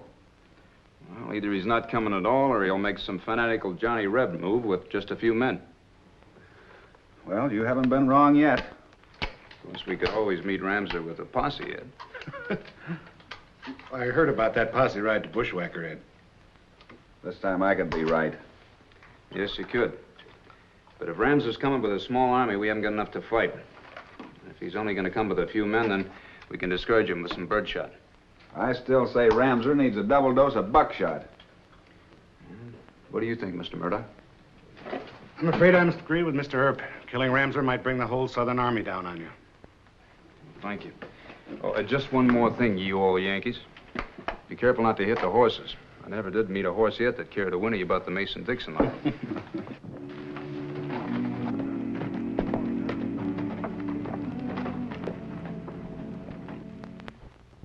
I found this tacked onto the crossroads sign down at the corners.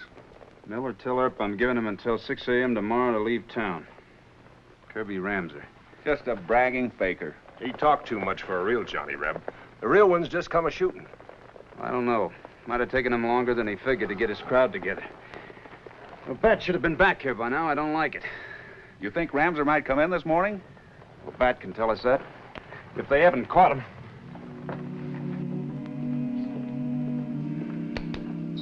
Almost 5 hours of waiting. Afraid something happened to that boy. What's going to happen at sunup? Hope he can handle these cowhands. Well, we've armed about 50 men. Earp can't ask you to risk a whole town for him. He won't run. If he did that, it'd be no use to you in Wichita. Or anywhere else as a law officer. I like Earp. Hate to see him lose his big chance in Wichita. Lose his reputation or his life. And through no fault of his own.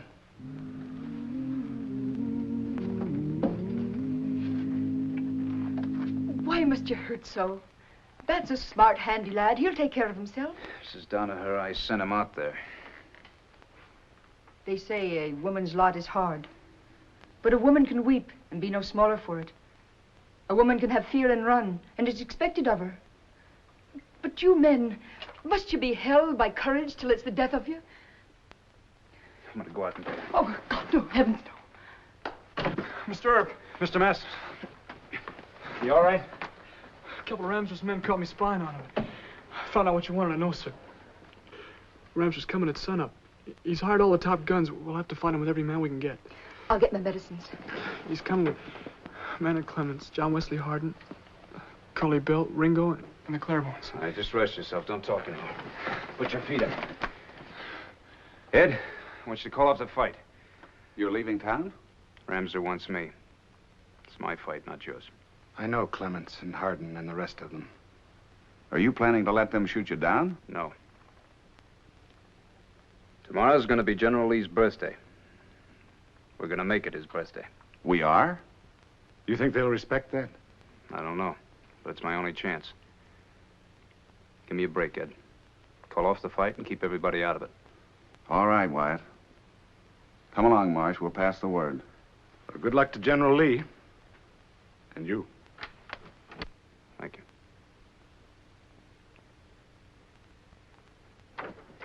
I have some arnica and a towel and... He's asleep. Go get me some hot water.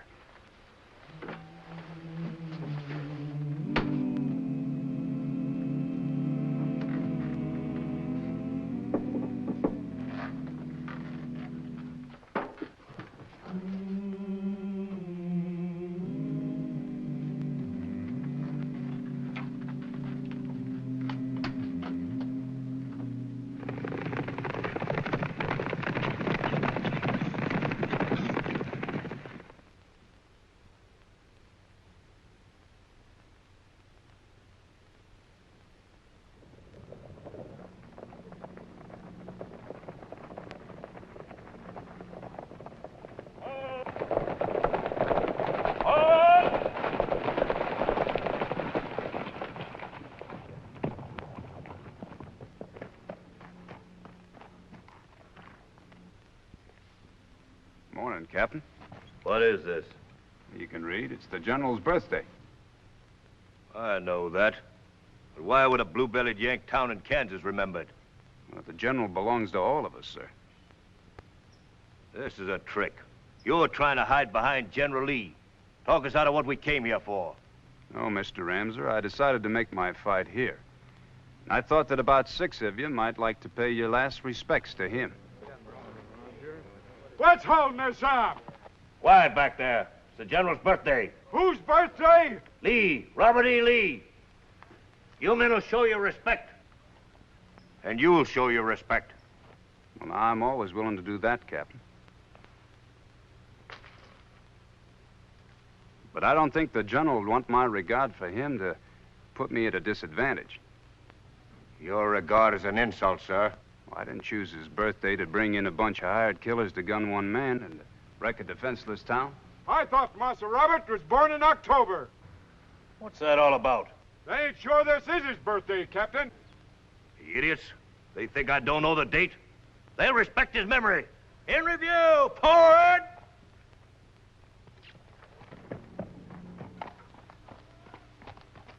Oh!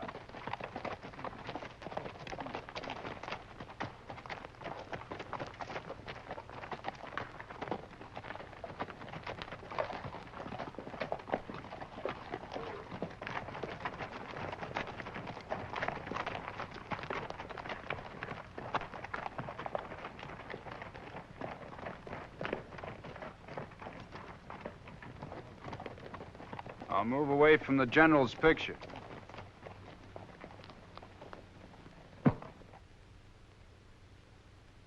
Now it's a fair fight, the way he'd want it.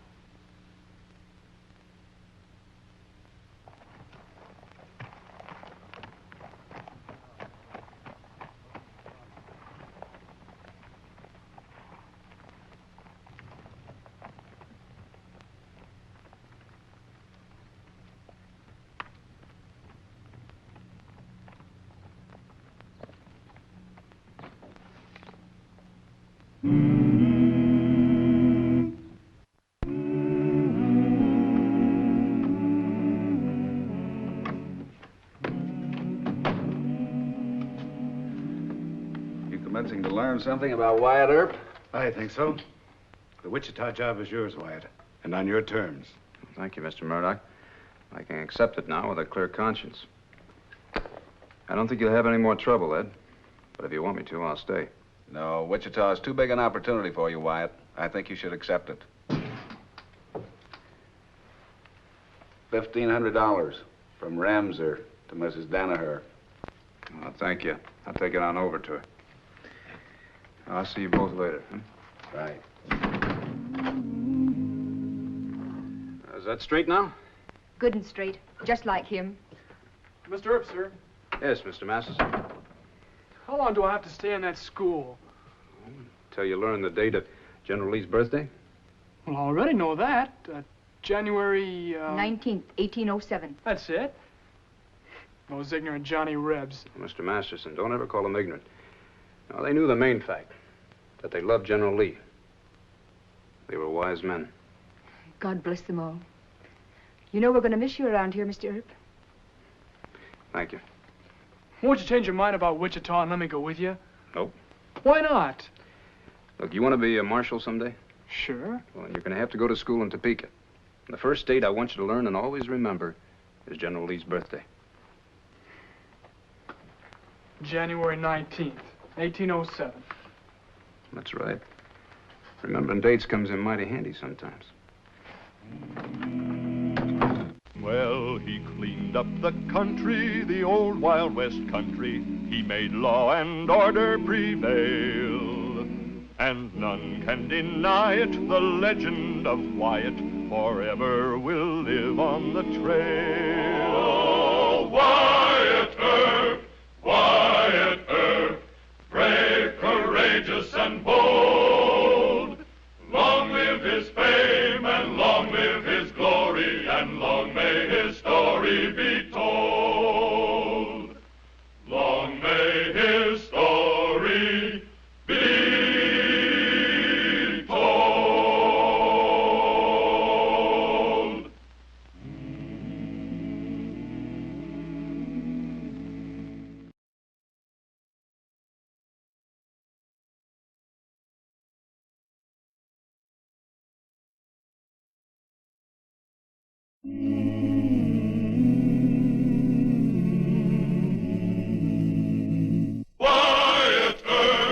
Wyatt Earp, brave, courageous, and bold. Long live his fame, and long live his glory, and long may his story be told.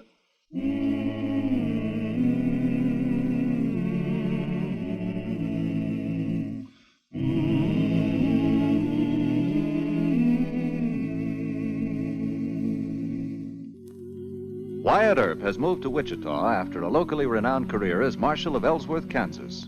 Wichita was the new capital of the cow towns, where the great cattle drives from Texas reached the railroad. Hoodlums boasted there was no law in Wichita. The year 1875 saw Wyatt Earp become Marshal of that turbulent city, fighting frontier gunslingers with his fists, his .45 Colts, and his sawed-off shotgun.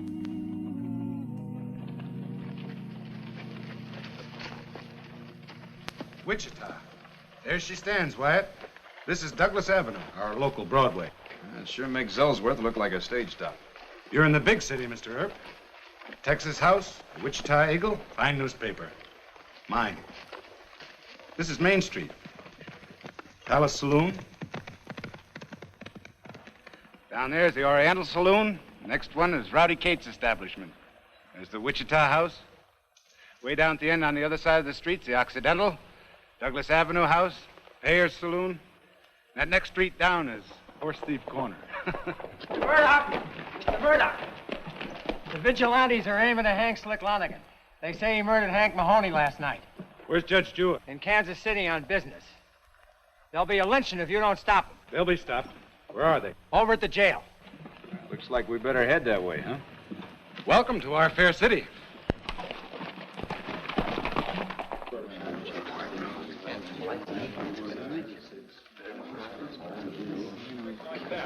Here comes Marsh now.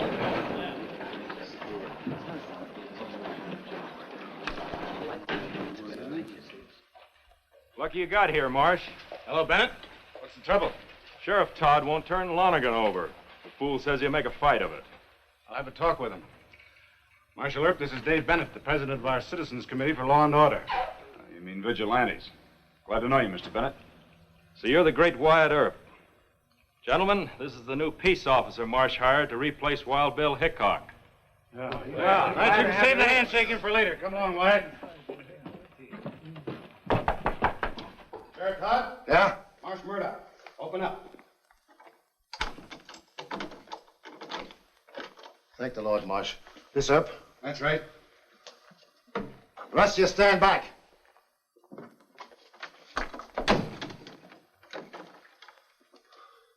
It's providential, Earp. Simply providential. I'm no hand with guns. My job is strictly collecting taxes. I hope you can take over this affair right away. I'll swear him in. That'll make it legal till the judge gets back, huh? All right, but calm down. You alone here? Yeah. What happened to the deputy marshals? They all skipped. They're afraid of the Citizens Committee. Slick Lonigan's a faro dealer at Rowdy Cates. Who's the man he murdered? Hank Mahoney. I didn't know him. I do, unless there are two Hank Mahoneys. The one I know is a killer.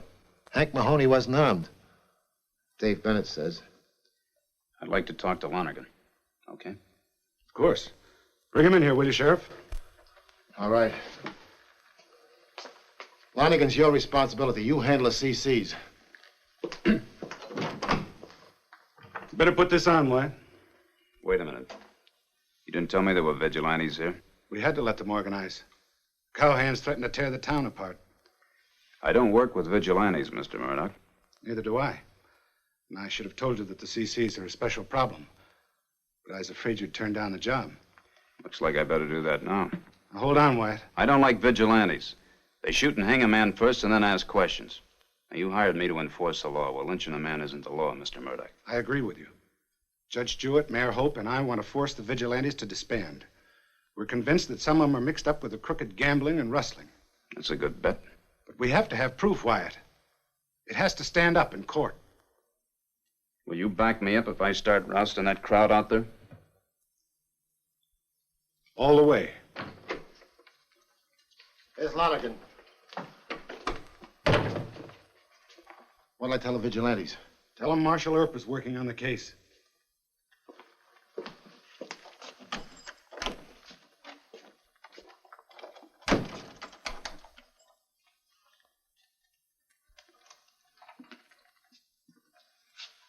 Thanks. Rest yourself.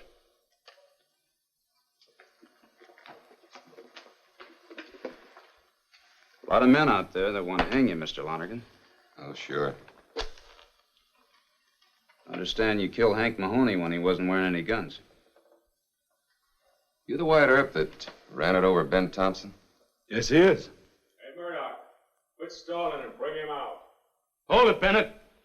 Just give us a couple of minutes. That'd be Dave Bennett. Important man.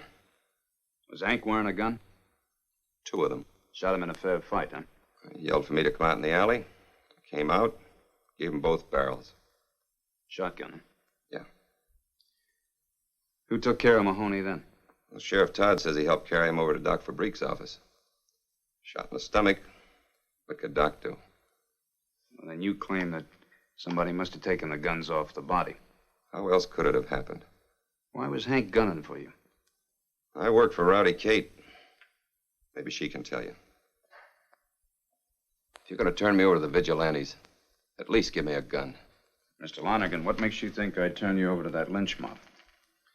Oh, they're not a mob. They're the Citizens Committee for Law and Order. They run this town, Mr. Earp. They do? No, they don't run this town. You're the Marshal of Wichita. Prisoner's in your hands. Thank you, Mr. Murdoch. Must be this lucky agate Katie gave me. All of a sudden, I draw 2 aces. We'll take Mr. Lonergan back to his cell and then have a little talk with that committee.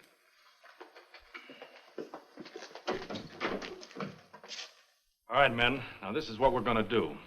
We run this town. You understand? And nobody's going to tell us what to do. Gentlemen, there appears to be some doubt that Mahoney was unarmed when Lonergan shot him. Well, that's ridiculous. We have 10 witnesses. Break it up. What? I said break it up. You have no business here. Now, I know what you men call yourselves, but you're just a plain lynch mob to me. Marsh, you going to put up with this? I hired Mr. Earp with the approval of Judge Jewett and Mayor Hope. Not with my approval. He doesn't need your approval. Your committee doesn't have any legal standing. Now, if Lonergan is guilty, he'll be punished according to the law. But in the meantime, Mr. Bennett, you and your friends are packing guns in violation of a city ordinance. I realize it hasn't been enforced lately, but that's the reason I'm not going to arrest you at this time. Why, you... Don't try it. Now, most of you are decent men. And yet you let a fool like this tell you what to do. Now, I don't think Mr. Lonergan is guilty, and I aim to prove it. But either way, you're not the judge and jury. Now, get moving. Come on, Dave. See you in the list.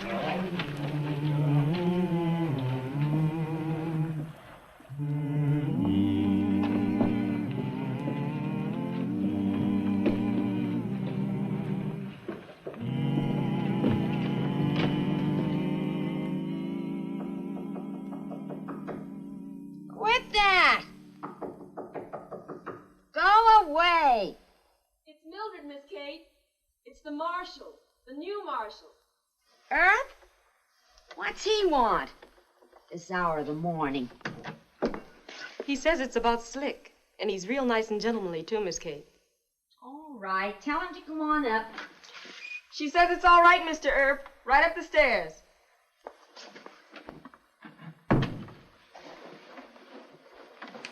What an hour to wake anybody up at 1 o'clock in the afternoon. Oh, do I look awful? You look real fine, Miss Kate. Oh, you always say those nice things, Mildred. Open the door.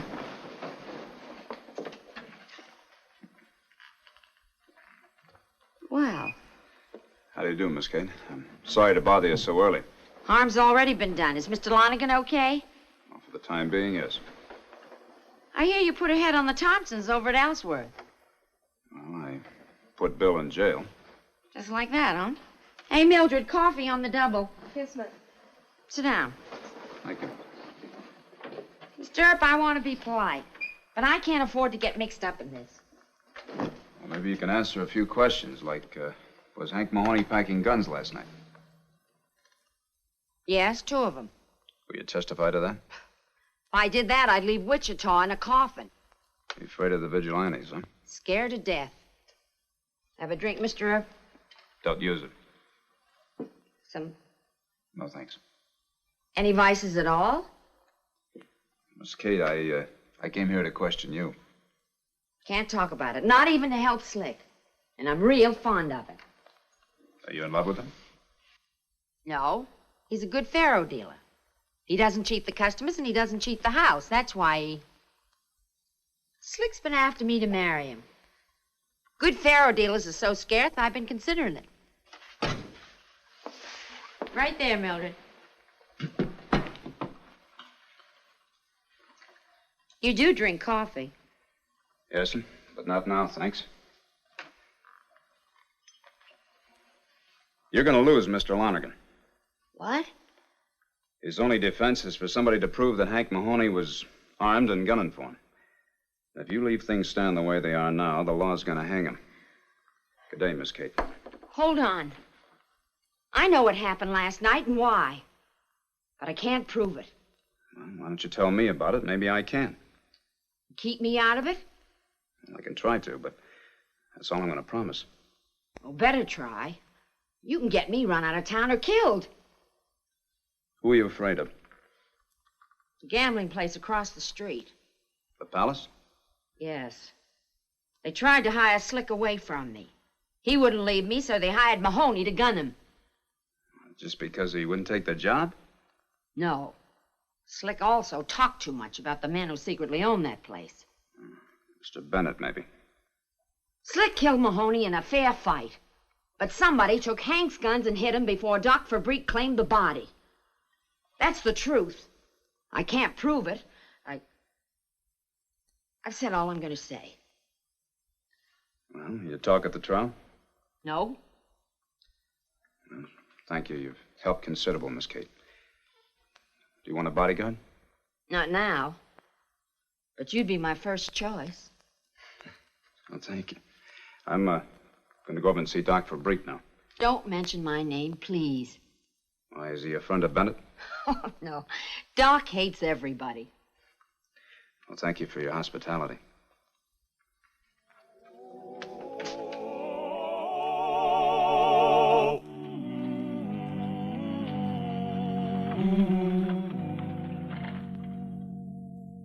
Just keep on with that stuff. You'll fall off your horse again. Bust your stitches loose and bleed to death on the road. I've been looking for a good cadaver to send to the St. Louis Medical School. That blather-lipped, snake-eyed, scrim-shank Mahoney fella got himself all messed up with buckshot in the abdomen. You do me a favor and bleed to death. Busy, sit down and wait. Too bad you fell on your head. You might have broken your arm. Dr. Fabrique, I'm Wyatt Earp, the new city marshal. I don't care who you are. I told you to sit down and wait. That'll be $1.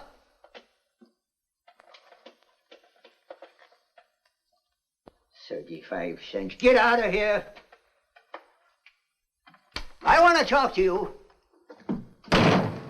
You better talk to me. Huh? What's that? You're the coroner around here, aren't you? Well, yes.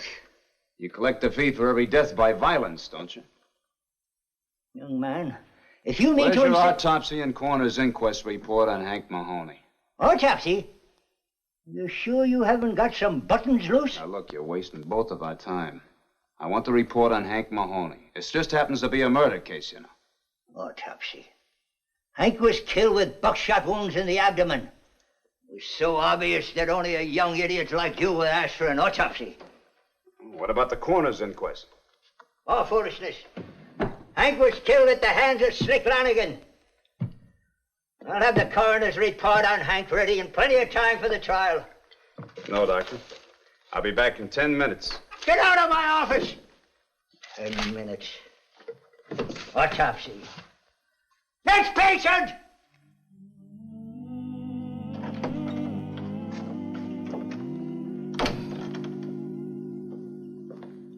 Hi, Mr. Murdoch. Well, the town's starting to spin. I hear you fired 3 deputies and swore in 5 new men. 7. They're my friends from buffalo hunting days. Have you learned anything new? Yeah. That doesn't fit to print.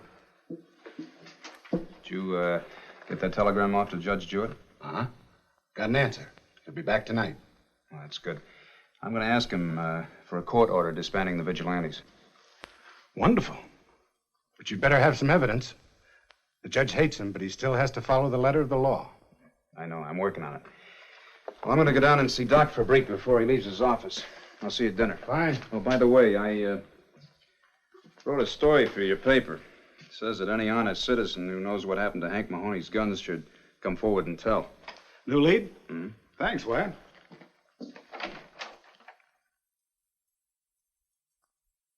Now, listen to what I'm going to read you, Doctor. It is specifically provided by the terms of this ordinance that the city marshal must certify to all fees collected by the coroner. Let me see that. Here. The scoundrels. Those red-eyed pipsqueak politicians. If I'd known that, I wouldn't have taken the job. It's too bad, Doc. The records show that since Mr. Hickok quit and I took over the job, the city owes you $137 in back fees. Do you want me to certify? I earned it?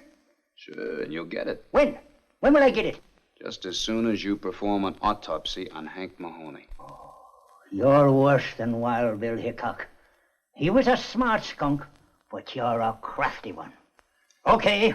The body's in the back room. Can I watch? Suit yourself. And I hope you faint at the sight of it. Crack your stubborn head. Go ahead.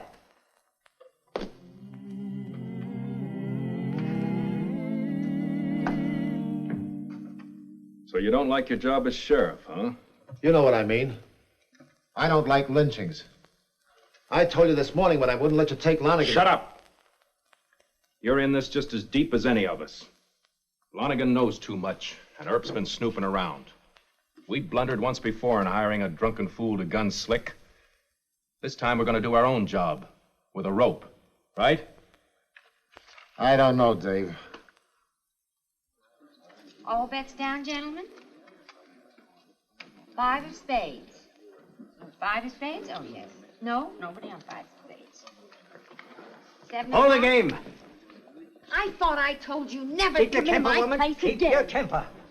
Now, Earp has enough evidence to clear Slick, if he wants to use it. But you know what that nasty fella told me? He says he'll let Lonigan swing if you don't tell him the truth about the vigilantes. No. Well, Earp can just let Dave Bennett take Slick. Just sit in the jail office tonight and do nothing. Now, if you like that fella, you blonde-headed nanny goat, you'll be there. Oh. All right, gentlemen. I'm taking over for Kate. Make your game.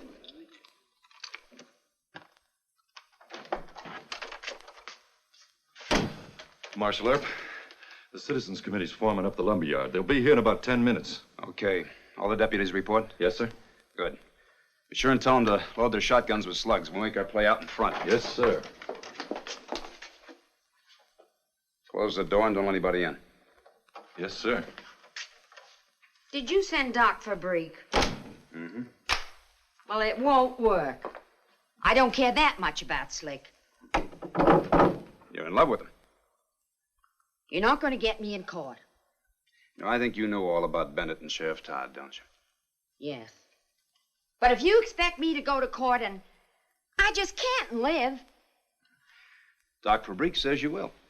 Why, that old fool. Says you're in love with Slick, and he also says that Bennett owns the Palace Saloon. That Sheriff Todd made a deal with you and some others to collect only half your taxes. Is that the truth? Well, yes. Well, Bennett and Todd are leaders of the vigilantes. You think it's right for these men to parade around town with guns and lynching ropes? No. Don't think you're going to be safe just by not talking. Bennett will turn on you someday and run you right out of town, just like he's trying to run me out.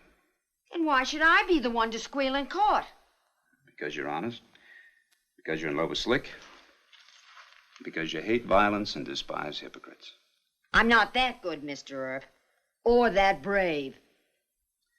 I'll see you in court in the morning. Don't count on it. You better use this door. No sense of you getting hurt. Oh, and you better go straight back to your place.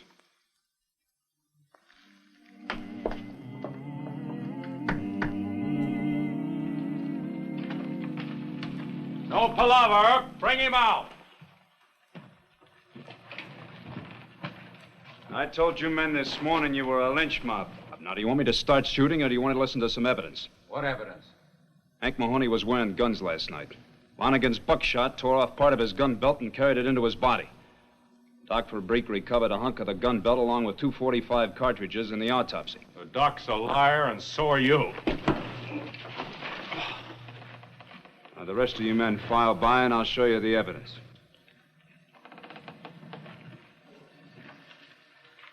You're right, Marshal Earp. I'm sorry I listened to Dave. Mr. McCready? The following men are under arrest. Mr. Brown, Mr. Fisher, Mr. Salter, and Mr. Bennett. Give them your guns. Put them in jail. You men pick up Mr. Bennett.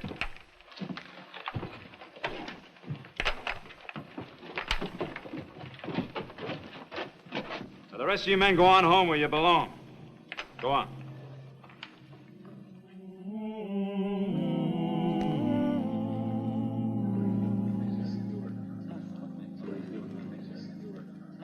He stalled on reading your petition about as long as he can. You sure Kate will come? Well, if she doesn't, we're sunk.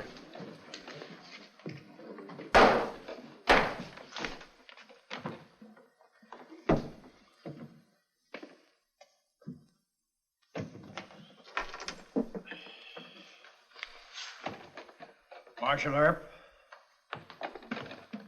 Yes, Your Honor. you make the charge here that several members of the Citizens Committee are of bad character and are allied with the hoodlum element. Yes, Your Honor. Very well. Have you any testimony to present bearing on this accusation? Well, no, sir, not at this time. You see... Let's see the proof. Where's the witnesses? Order. Shut up, Bennett. Throw him out of court, Judge. Order. Proceed, Marshal Earp. I ask the court to realize that it takes time to gather legal proof against illegal vigilantes. You need a temporary court injunction to publicly discredit the... Marshal, the court has heard enough. You display poor judgment in making slanderous charges against Mr. Bennett and his associates without a single witness. Mr. Earp has a witness, Your Honor. May I? Swear in, clerk.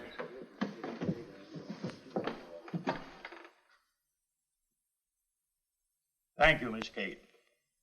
It's a pleasure, Judge. The court apologizes to Marshal Earp for having doubted his word and wishes to express its gratitude to Miss Kate for having the courage to come here and testify. It is the order of the court that the Citizens Committee here and now disband. Court is adjourned. Oh, I'm so glad you think so. I was so nervous I didn't think I'd come here in time. Is this official or personal, Mr. Earp? I'm your bodyguard. Bennett wouldn't dare do anything now. Oh. Thanks. I'm quite the little heroine now. Even the good folks gave... Look out!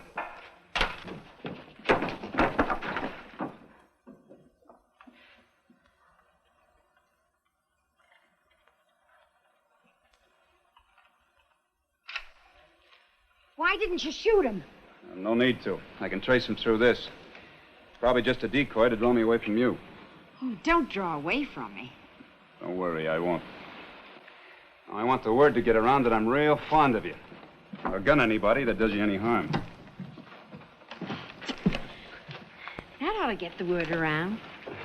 Oh, I like that. Miss Kate, break it up, you men. Go on, break it up.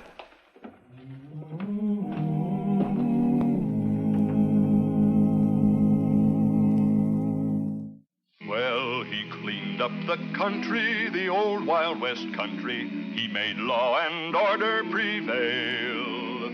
And none can deny it. The legend of Wyatt forever will live on the trail. Oh, Wyatt Earp, Wyatt Earp, brave, courageous, and bold. Long live his fame, and long live his glory, and long may his story be told.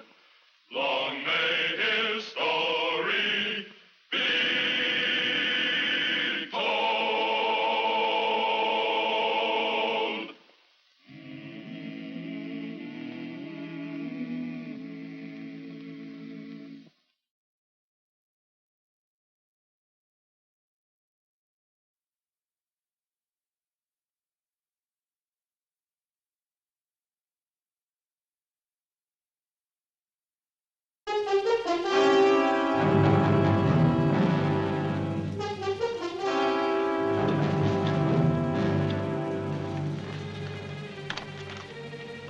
Bingham. Careful, the ink's not quite dry. What do you think of it? Murdered on the streets of Tombstone by the Earps and Doc Holliday. It will cause more shooting, I fear. You fear? More shooting, more business. Put it in the window.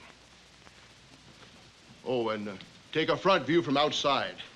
Be sure you have a sharp focus. I want all of my readers to see that sign. Are you editorializing a bit, Dameron? Editorializing? You accuse the Earps and Holliday of murder? Well, they haven't even been indicted yet. Oh. The San Francisco and Denver newspapers want to tell me how to run mine. Oh, we get the point. More killings, more readers. I need a drink, don't you? Yeah. Allow me, gentlemen. Courtesy of the Tombstone Nugget. And, incidentally, a little tip. The Earps and Holliday will be killed or hanged.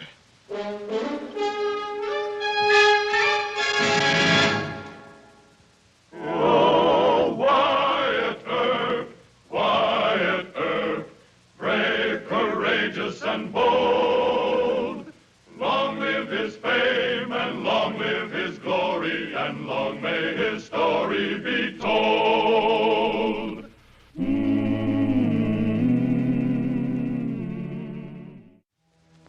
Within just a few hours after the OK Corral shootout, the enemies of Wyatt Earp were in full cry.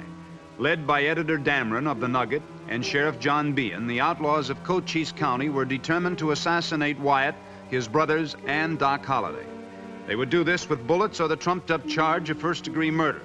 Many correspondents from big city papers gathered to report what they felt might become a mass lynching, legal or illegal.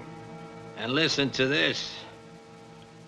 3 unarmed cowboys were murdered at the OK Corral. This is a stench in the nostrils of all the people of Arizona. Doc Holliday and the Earps must face an outraged citizenry for their crimes. A stench in the nostrils of all the people of Arizona. Outraged citizenry. Dameron is worse than a liar. He doesn't even know how to write. Keep your temper, Doc. Yeah, we got enough trouble. If I murdered Dameron, a jury would convict me. They don't know good writing from bad, that drunken hack.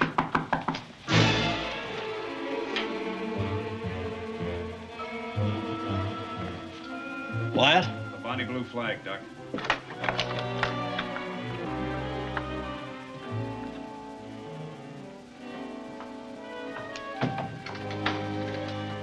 Bad news, Wyatt? What'd the coroner's jury say? Well, they exonerated us, but... But what? The whole town's ready to explode. Vigilantes with rifles patrolling the street. Ike Clanton and Sheriff Behan have gone to the grand jury. Where's Judge Spicer? Hasn't arrived in town yet. I don't think the grand jury's going to indict us, but Tom Fitch thinks that when the judge does get here, that he's going to have to hold us on Behan's warrant. Cheer up, Wyatt. Isn't Spicer a friend of ours? He always has been, and he don't scare easy. Oh, but they're going to pressure him hard, and I don't know what legal tricks Behan and his lawyers are going to try and pull. Doc Brocious and Ringo are top dogs now. They just moved into the rooming house across the street. You think they'll talk to you? They cuss me, but they talk. Well, I'm going to visit with Virgin Morgue. Why don't you go over and get Brocious to brag about what plans they have for the Earps? We killed 3 outlaws, and here we are, holed up in a hotel room as if we were to blame. If I had a praying acquaintance with the good Lord, I'd ask him whose side he's on.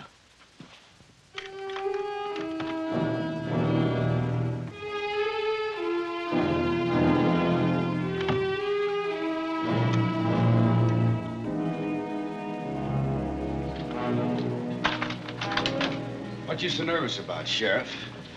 That grand jury won't vote an indictment. It's loaded with vigilantes. I never thought they would. We'll blast the Earps out of that hotel during the funeral tomorrow. No, we won't. We agreed to that only as a last resort. Well, Sheriff, you got any other resorts? Yes, we'll do everything legal. We'll do everything according to law. That's funny. Real funny. Shut up. Let Bean talk. I've got a warrant charging the Earps and Doc with murder. The judge won't be here till around 2 o'clock. He'll have to hold him without bail because tomorrow's Sunday. You mean we'll get him in the calaboose? Either that or we apply for a change of venue and move him to Tucson. I think it's better if we get him on the road. It sounds real good. All except Doc.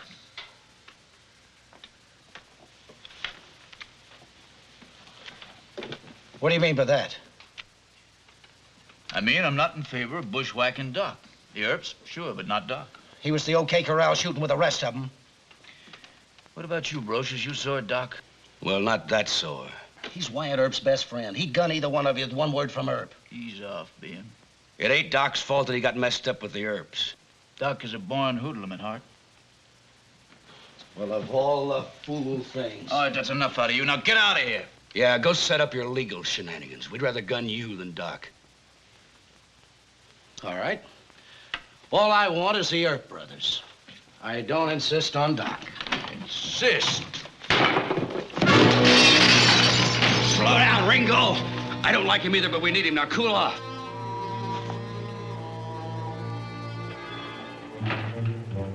Hold it. Hello, Doc. I'll talk to you later. You'll talk.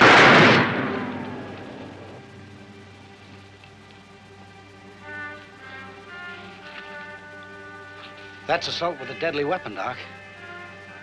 You're under arrest. Very well. Take me. Get brave, you skulking polecat.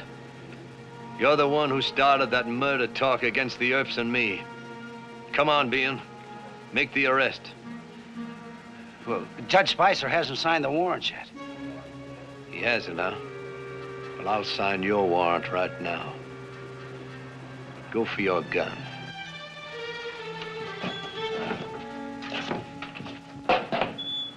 Watch yourself, Doc. Get off the street, Bean, pronto. You and Ringo, the sheriff's bodyguards? He ain't worth getting sore at, Doc. Curly's right. Come on up the room, have a drink, Doc. Well, the deacon won't like me drinking with you. But he doesn't even like me drinking with myself. Come on up to the room, huh?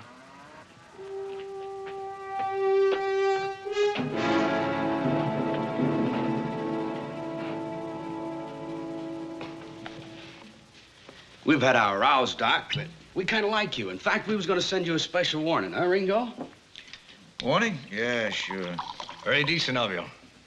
Well, don't you want to know what about? I await the denouement. You mean spit it out? Oh, sure.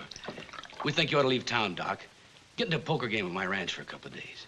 Any special reason? No special reason. Look, Doc is no fool. Tell him the truth. I think I know. Sheriff Bean wants the Earps and me in jail over the weekend. So we can be gunned down in our cells. Ringo and me ain't fools either, Doc. Well. You go to jail and you'll be transferred to Tucson. Change of venue, Doc. Yeah, that's it. Only you won't never reach Tucson. Now, Doc, why don't you cut loose from the Earps? Wyatt Earp and his brothers are finished. It's Curly Brocious and John Ringo from here on out. We're going to be bosses in Tombstone just like we run the rest of the county. Throw in with us, Doc. You can make money easier than standing at a faro table. Well, it's an interesting proposition, but I'm confronted by a force majeure. Your coup de théâtre needs careful ratiocination. It'll take a little time, but you'll be hearing from me. Good day. What does he mean? Means he's going to think about it. I hope he acts smart. Be an awful waste, Doc getting himself bushwhacked. It's all up to Judge Spicer. If he goes along with Bean, we'll be sitting ducks. Johnny will have to arrest us first. We can't afford to be disarmed and go to jail. And we can't afford to defy the court. Now, Doc, you and I will turn ourselves in on that warrant. Ask for immediate release. What if Spicer denies bail? Well, that's the first chance we'll have to take. Just for fun, what's the second chance? Trying to stay alive with 100 gunslingers in town? Let's go to court. Why didn't I join up with Brocious and Ringo? Because you don't care that much about staying alive. I'm gonna lock the door from the outside. Keep your guns handy. You reckon we'll get out of this? I'd say it was a toss-up. Yes, Your Honor. You'll note that Mr. Clanton and I have signed the complaint, and it's supported by affidavits signed by 9 eyewitnesses. Yes, I see. Well, the court has no alternative but to order the arrest of Wyatt, Virgil, and Morgan Earp, and Dr. Holliday. However, the court understands that Virgil and Morgan Earp were wounded in yesterday's affray. Well, not too seriously to be held in jail, Your Honor. That will be decided when the court has more information. I'm exempting Virgil and Morgan Earp from immediate arrest.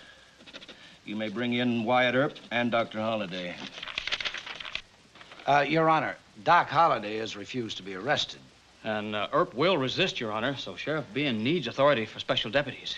Yes, Your Honor. I'll need at least 15 men. The court is not of the opinion that Marshal Earp will resist you, Sheriff. They're coming in now. You may be seated.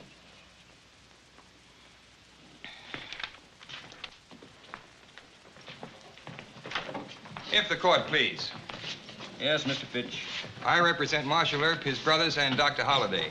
We understand that Sheriff Bean has asked for an arrest order charging my clients with murder in the first degree. The sheriff has the warrant duly signed. Is the court aware that this is an atrocious charge against 4 peace officers who were performing their sworn duty? The court can have no opinion of the charge, Mr. Fitch. My clients appreciate the court's position, Your Honor, but they ask that they be immediately released on bail. Oh, no, you don't. Your Honor, the court knows that a person charged with murder in the first degree... Sit down, Sheriff Bean. Yes, sir. Proceed, Mr. Fitch. Thank you. I ask that the court hear Marshal Earp, who will explain why the granting of bail is necessary in this case. The court will hear Marshal Earp. Your Honor, Tombstone is filling up with Clanton outlaws. One of them, Mike Clanton, started the fight at the OK Corral. When the fight began, he begged for his life and ran from the place. Now he comes here with Sheriff Bean and cries murder. Now, I say to the court that if Dr. Holliday, my brothers, and I are disarmed and put in jail, we'll all be killed. What's the matter, Earp? You getting scared now? That will do. Sheriff Bean. Yes, Your Honor. I only reached Tombstone half an hour ago and came directly here. I was not aware of the conditions described by Marshal Earp. He's lying, Your Honor. I want them all locked up. You just try it, Johnny. That's enough, gentlemen. Mr. Fitch, the court will grant bail in the sum of $10,000 for each of the accused. Are you prepared to furnish bond? Yes, Your Honor. Judge Herring and Mr. Solomon have opened their bank vaults as a favor to my clients. Not as a favor, Judge. This is a vote of confidence in Marshal Earp. That's the man who should be locked up. Your Honor, he's one of Earp's vigilantes. That's enough, gentlemen. Mr. Earp, you and Dr. Holliday will appear here at 9 a.m. Monday for your preliminary hearing. Now, you bring the bond money into my chambers.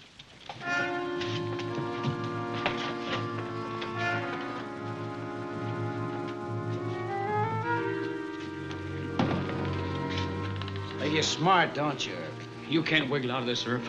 I'm gonna see you and your brothers hang.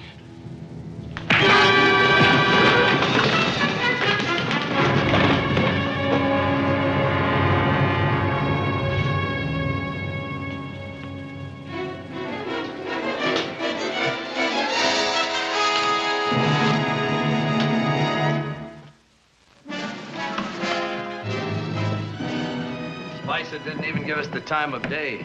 He gave us bail. I'm betting they scare him. They never have before. I think he was trying to show judicial impartiality. You hope. Why? I'm just coming after you. Oh, he's my latest edition. In it, I nail most of the lies that Dameron printed about the fight at the OK Corral. Thank you, Mr. Clem. Wyatt, I've got 3 Eastern newspaper correspondents in my tent. They'd be mighty interested to hear your version of the fight. Might be a good idea to talk to them, Wyatt. Not now. I gotta get back to Virgin Morgue. Maybe later. How do you like that, Doc? Correspondents from big city newspapers, and he won't even talk to them. Don't crowd him now, John. He's worried. Things go badly in the courthouse? Wyatt's friend held us on a murder warrant. Judge Spicer did that? That's right. $10,000 bail for each of us. Why don't you talk to the judge? You're the mayor. He'll listen to you. Well, all right, Doc. I'll try. You'll have to do better than try. If Spicer gets scared, that'll be 3 Earps and 1 Doc Holliday for gallows bait.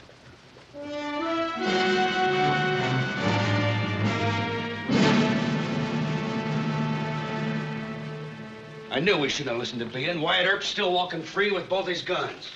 I don't reckon Holliday's coming over to us either. No. There he goes following Earp to the hotel just like a tame wolf. It ain't locked. Somebody talked too much. Earp was way ahead of me. He walked in that court with his lawyer and got bail. Oh, shut up. You can't explain it, so don't even try. Listen to me, Ringo. You heard Ringo. We ought to give you a pistol whipping, always blaming somebody else. If you'd only keep your temper. Let the sheriff have his say, but you make it quick. All right, I will make it quick. I've got a dozen eyewitnesses. Spicer will have to rule against the Earps and Doc at that preliminary hearing. Then we'll have a change of venue at Tucson, just like I planned. You can't learn. You just can't learn, can you? When I tell you it'll work, I know it'll work. We tell you. No more legal hocus pocus. We're going to blast the Earps out of their boots. Right, Ringo? That's right. Tomorrow morning during the funeral. That hotel ain't no fort, Bean. 10 good boys can take him. No. What's wrong? That just won't work. That's all. You claim you're honest cowboys. You don't even wear guns in town. You're going to prosecute the Earps for murder. But no, you want to send your boys over to that hotel and wipe them out. I've got a nice legal hanging all set up for the Earps, but you can't wait.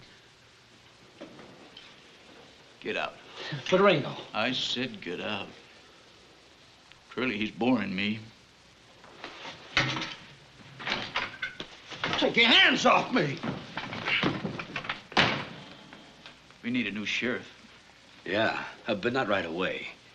We got to finish the Earps off first. We take the Earps tomorrow. I favor a new sheriff by Monday. Good idea, Ringo. It'll be kind of a celebration.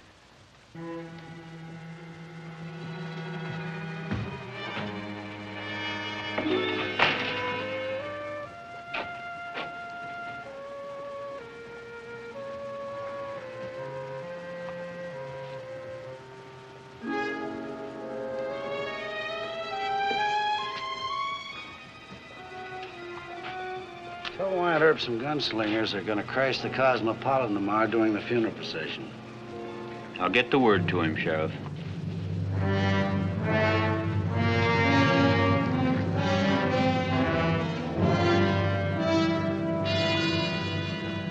And that isn't all of it either, Judge. Wyatt has quite a few eyewitnesses of his own. There's Mrs. Addie Boland, C.S. Fly, J.R. Coleman. Cool now, John. Judge? The court will examine all the evidence with witnesses under oath. I cannot tolerate special pleading. But Judge Spicer, Wyatt's a personal friend of yours. The law has no friends. Now, Judge... I'm sorry, John, but I think you'd better go.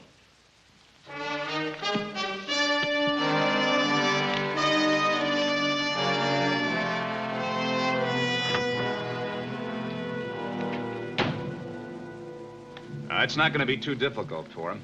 They can come up from the cellar or from the lobby. They got 3 different flights of stairs to choose from. They can get up on top of the roof and come down that ventilator shaft out in the hall. Good shooting will stop them. We can't afford any more shooting right now.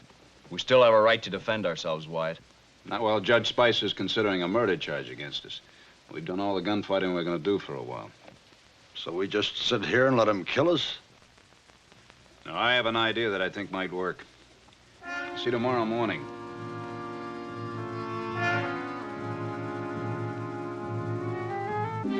You better get a move on there, Brocious. We're going to be late for a funeral.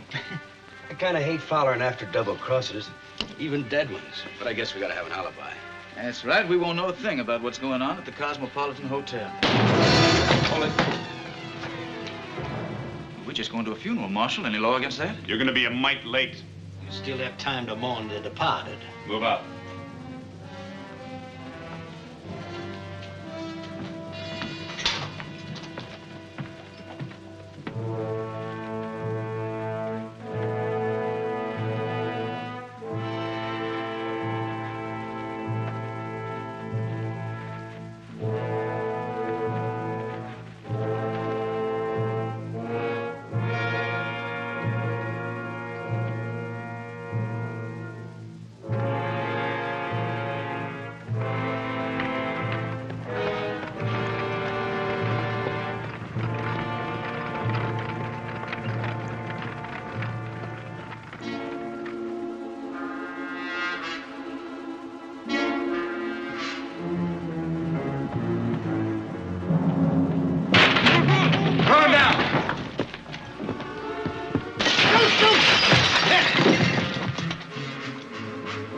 Turn your faces to the wall.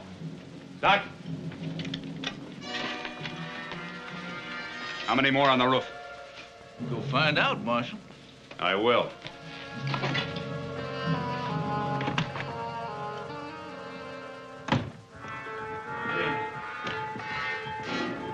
There's two more. Turn around. No trouble up there? No, they were too busy trying to get the top off the ventilating shaft. You got enough handcuffs, Doc? Not enough for Ringo and Brocious. They won't need them. At least kill them, Wyatt. We'll see. Get inside.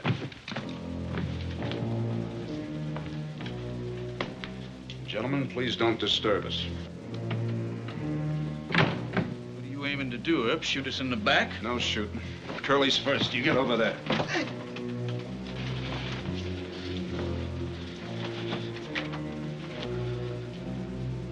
All right, you start the fight.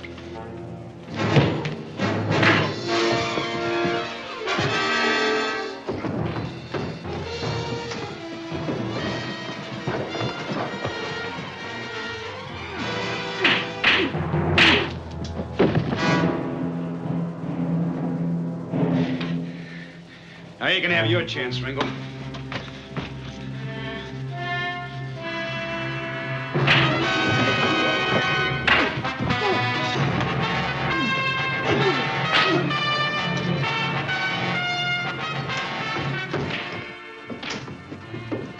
Doc, you better go in there and stop him. He's angry enough to kill him with just his fist. I never take notice of vulgar brawling. Leave him alone, Verge. Oh, we're in enough trouble already. Oh. Now, Doc, you knock on the door and tell him to quit. Well, if you insist.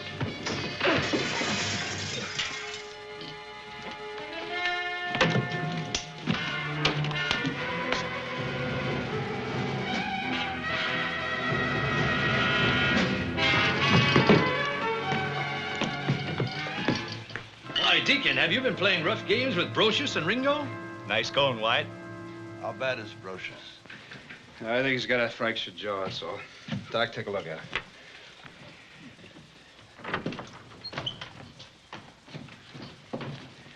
Mayor Clum, will you see that these men get over to the jail?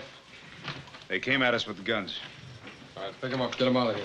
Take them all out, boys.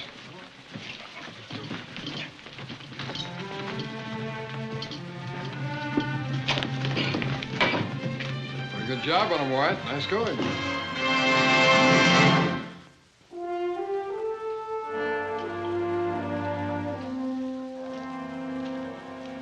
What's the matter, Mr. Mayor? Funeral's over. We still hold the town. Why so glum? Nothing to be cheerful about. Something else happened? Wyatt, I don't know how to tell you this, but... Well, Judge Spicer has already started the preliminary hearing. It's not supposed to start till tomorrow. I know. He must have changed his mind. He's already questioning Johnny Bean and some other witnesses right now. I may have blundered, Wyatt. I tried to talk to Spicer on your behalf, but I might have prejudiced him against you. I'm sorry, Wyatt. Yeah.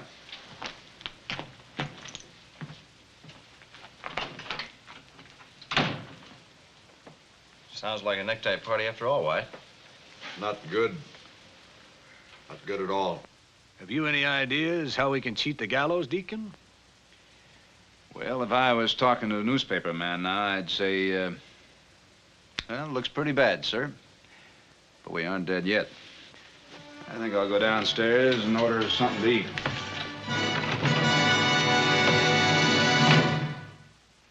Well, he cleaned up the country, the old Wild West country. He made law and order prevail.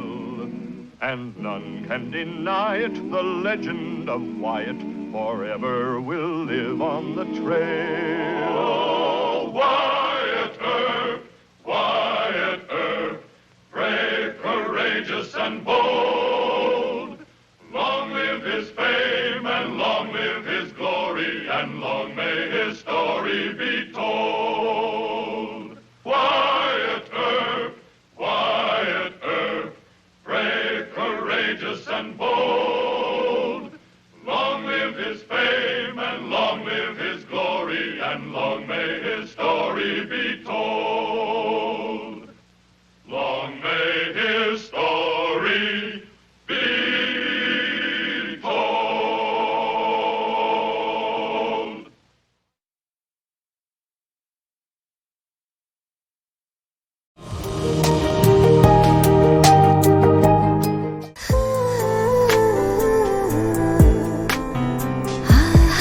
আপনি কিন্তু দেখতে যথেষ্ট সুন্দরী একজন মানুষ, দেখতে বেশ romantic, যেন শেক্সপিয়ারের নাটকের কোনো নায়িকার মতো। ভেবেছিলাম, কিন্তু আপনি তো পুরোটাই মর্মান্তিক। যে কোনো মানুষ আপনাকে দেখে মর্মাহত হতে পারে।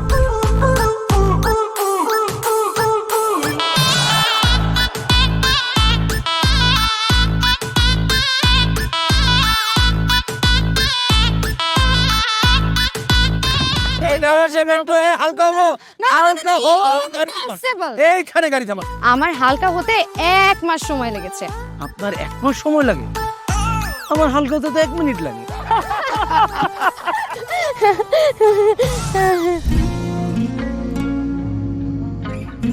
আমার কাছে মনে হয় জীবনসঙ্গী এমন হওয়া উচিত যার সাথে আপনি প্রতিটা মুহূর্ত উপভোগ করতে পারবেন, সারাক্ষণ খুনসুটিতে মেতে থাকতে পারবেন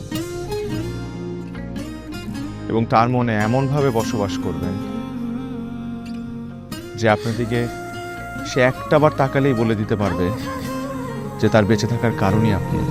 পথে চলতে চলতে, কথা বলতে বলতে, কখন যেন হলে আমার। জানি গল্পে গল্পে মিশে অল্পে অল্পে আমিও হয়ে গেছি তোমার। ছোট ছোট ভুল ফুটে হলো ফুল যে তোমাকে পেলাম। গুটি গুটি পায়ে স্বপ্নের লাই আমি ভেসে গেলাম। আপনি কি মনে করেছেন একজন মানুষ আমার জীবন থেকে চলে গিয়েছে এবং আপনি সেই সুযোগটা কাজে লাগিয়ে আপনার ফিলিংস গুলো আমার কাছে এক্সপ্রেস করবেন আর আমি সেটা হ্যাপিলি অ্যাকসেপ্ট করে নিব? এই হচ্ছে আপনার বন্ধুত্বের নমুনা? রোদের পাখি তোর শহরে, আমার মনের স্বপ্ন ঘিরে। ওরে পাখি ওরে সারাক্ষণ, তোর শহরে বৃষ্টি হলে ভিজে আমার মন।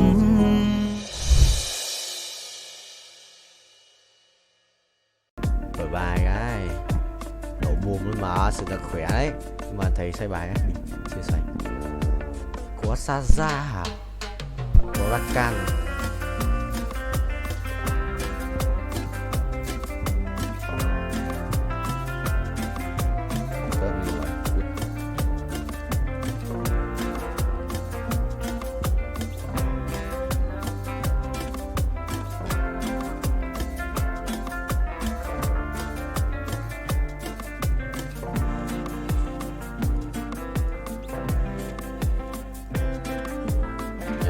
Vậy Át này, Bình.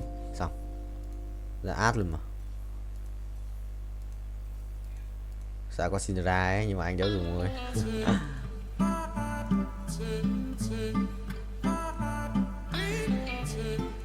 Ui, xét này. Xét đây là vài cảnh đẹp đéo chịu được. Không sao, trời ơi. Bay cho đời. Quay đều, quay. Ui, con lắc rồi sao, cút. Mày đi, xong rồi có át rồi.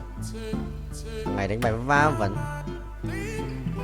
Xoay ra còn bài đẹp phết. Định mạnh cái xét này. Ui, bình điết. Xét là mình sẽ thiếu là một cái cung mà. Cung một con Kizana hoặc là một con Nautilus để lấy cái thú tượng để cho in nào. Bắn cung không? Bắn cung lấy đồ cho art trước thầy. Ui, rồi xong nhặt nhầm đồ. Ha ha. What the hell man? Nhặt nhầm đồ. Thế mà cũng đòi lái xe. Đùa tao à? Đùa tao không vậy. Thế mà cũng một cộng một ending trồn ngủ không? Trồn thấy không? Cinderella này cút, có một cút, đâu hiểu. Nhặt ngu đấy. Ngu đấy. Rớt ở đây. Rồi xong. Sao có thằng này đây nhỉ? Vậy có ai mà lại có cái thằng này đây nhỉ? Đúng không? À, đủ bốn mà, cút. Nè. Xong. Chịu rồi, nhặt nhầm đồ lỏ tắc ngủ nó máu nhỉ. Rồi xem đi. Thầy ơi, không ai nhận được cái gì. Tôi nhận không? Ở đây. Vòng quay may mắn, vòng quay vô cực. Anh 2 vòng à? Quay đều ra cái pet đỏ ấy đi, ra cái pet đỏ đó. Đi ra qua. Đi quay được vào pet Omega. Chịu rồi, tí vào lừa tao. Đi qua mà trồn lại đi qua. Trồn tố bố.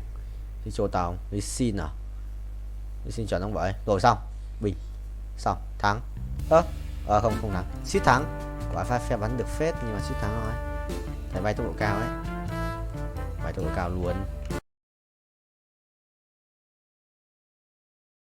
ভালোবাসা সুন্দর, ভালোবাসাও সুন্দর। মানুষ নিজের অজান্তেই ভালোবেসে ফেলে।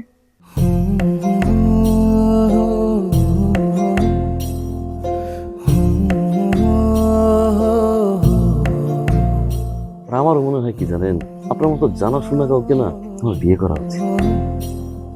এটা কি উপলক্ষে? ম্যাডাম, ফুলটা গ্রহণ করুন, তারপরে বলতেছি। ভোটার আইডি কার্ডে যার স্বাক্ষরের জায়গায় টিপসই দেয় এখানে কেউ ডাক্তার।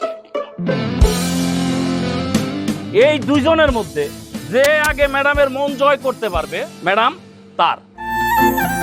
একদিন না দেখলে তোমায় বন্ধু আন্ধার লাগে সব, তোমার এই প্রেমে এমনই টান। রোগীদের তো ডক্টরের কাছে আসলে ব্যথা কমে যায়, আপনি একটু উল্টো বলবেন।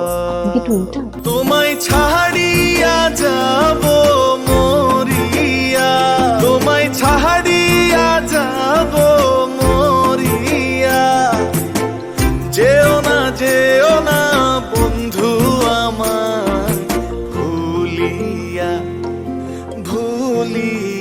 আমার মনে হয় আমার সমস্যা কপালে। ম্যাডাম আমার কপালে নেই, আমার কপালে আছে দাগ।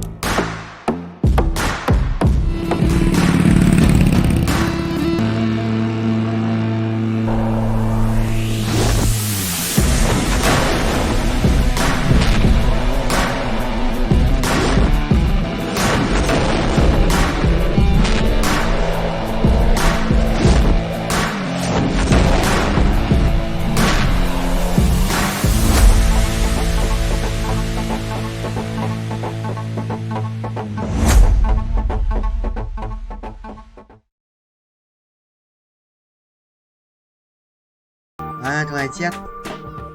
Đéo gì nhỉ? Thế này thì vẫn thua. Ai trời ơi.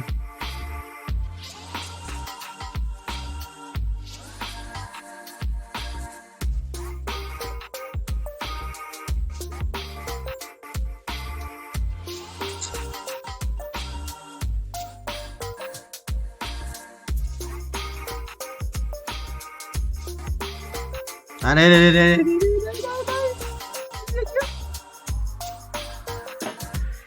Đây thử chiếc này. Thì châu sẽ vài cái cút. Sẽ vài cái cút.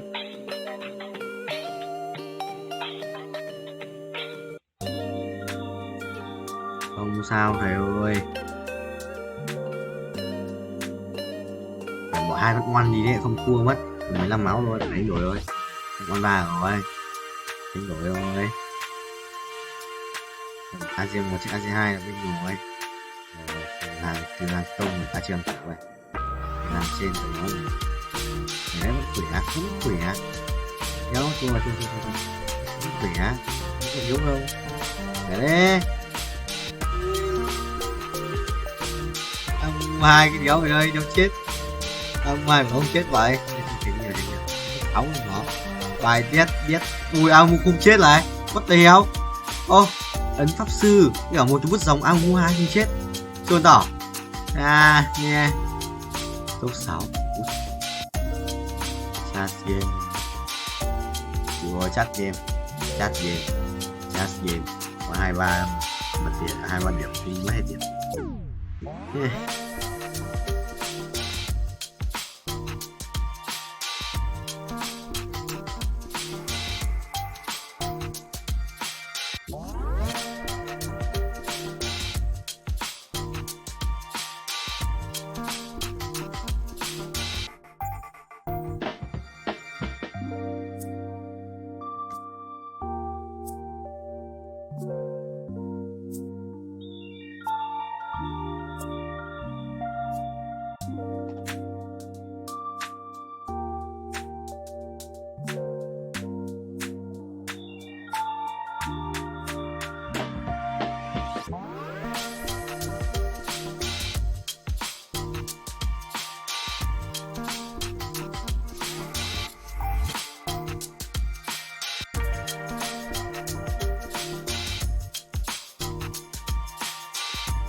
$230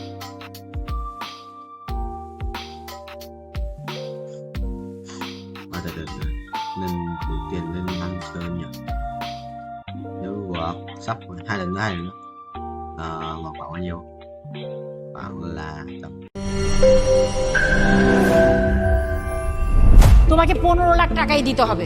তুমি যদি দিতে না পারো তোমার বাবাকে কল দাও। তোমার যত জমি জিরাত বাড়িতে যা যা আছে এগুলো বেচা হইলেও তোমরা আমাদের টাকা পাই করে শোধ করবা।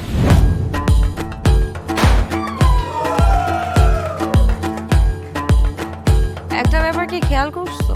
শহরে কিন্তু 2টা রূপ, রাতের এক রূপ, দিনের আর এক। বেঁধেছি ঘর হৃদয়ের পর, গাঢ় সবুজ ওই গহীন বনে। আরে ব্রো, সবসময় চিল থাকতে হবে, কিচ্ছু মাথায় নেওয়া যাবে না। ভালোবাসা হচ্ছে একজন আরেকজনের উপর ভরসা করে, একজন আরেকজনের হাতের উপর হাত রেখে এই জীবনটা কাটিয়ে দেয়। কিছু মানুষ এই রাত জেগে থাকে আর টাকার বিনিময়ে সুখ খুঁজে। বসুন। এখন তো সিরিয়াস হওয়া উচিত, তাই না? আমি তো কোথাও যাচ্ছি না পার্টি করতে। তুমি কেন যাচ্ছ? কেন বন্ধ করতে পারতেছো না বলো তো?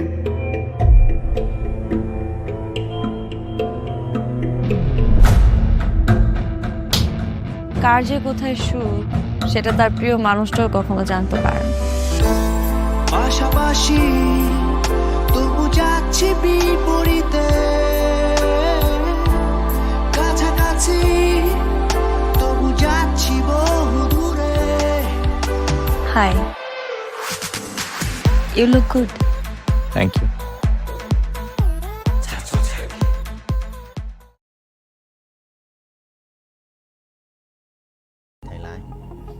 Thầy lái mày thắng, nghe cái chiều lực mày thắng, mày 10% nữa. Mày ngã.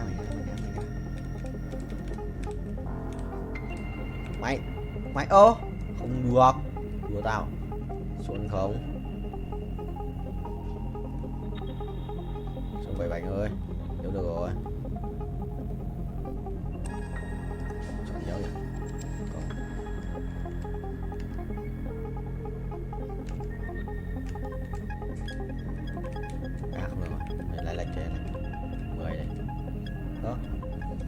tiếp à?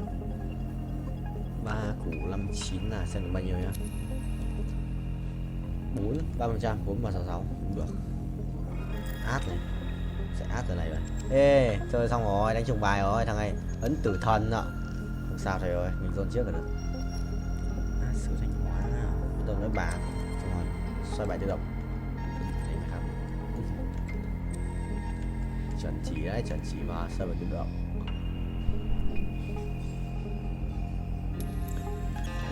Go. Binh chi linh gọi thầy ơi. Nhót không? Nhót, đét. Cho tao. Ngang vậy. Vẫn đang vay, anh vẫn đang nhảy. Thắng mà. Let me show you darkness. Sai rồi. Sai đều. Thầy lái vô á, sao? Captain Vietnamese. Captain Việt Nam. Máy. Capture. Chuẩn không vậy bạn ơi? Chuẩn. 2 lần này.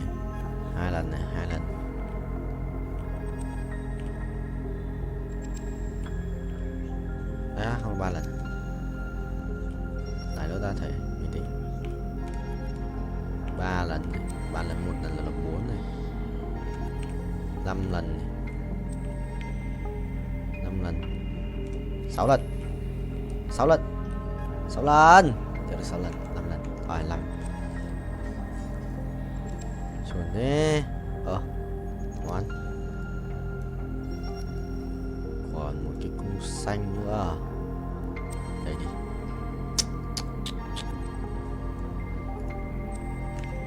Bài gọi là gì nhỉ?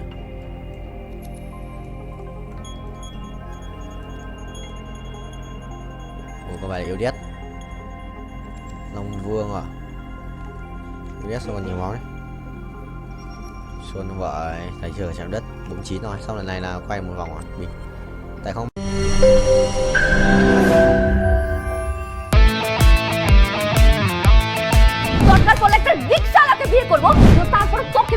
তুমি মরে যাও আমি তোমাকেই বিয়ে করব।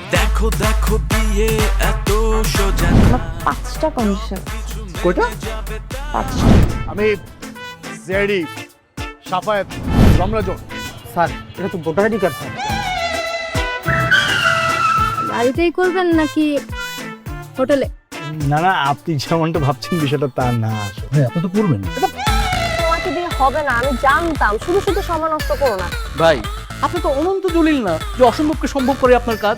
Jimmy কি হচ্ছে? আচ্ছা আঙ্গের একদম বইরা দিমু।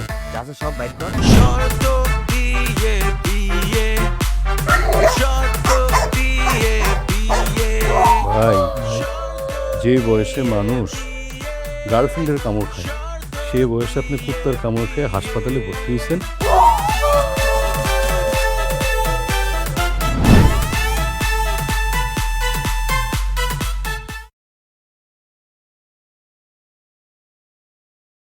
Video 4 ngày mùng 6 tháng đúng không? 16 tháng 7 thôi chưa ghét nhiều.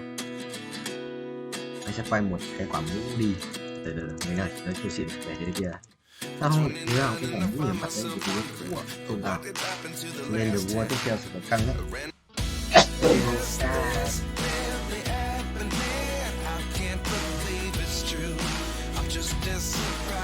Đây có một quay. What the hell? Nó làm gì? Tức là một em này thông báo lại cái gì cũng báo. Mở quả mũ á. Yes sir. Rồi, cầm mình. Thế rồi, qua về qua của thầy. Qua ai về đấy đập. Qua ai về qua đấy đi.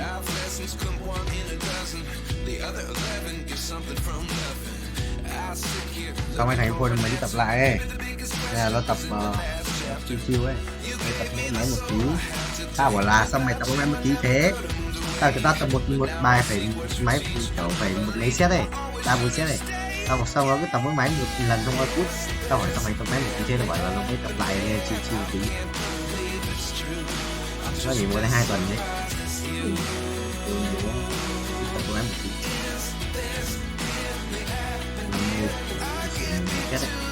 mày dùng chính dù quanh khi người ta đó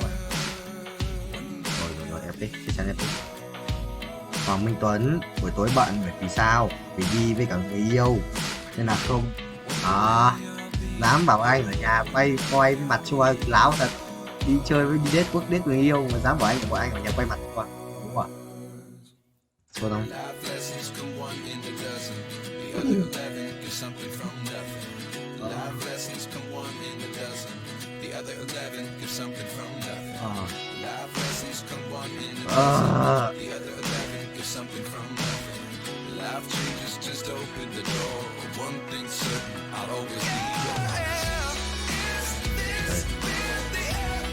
Đây.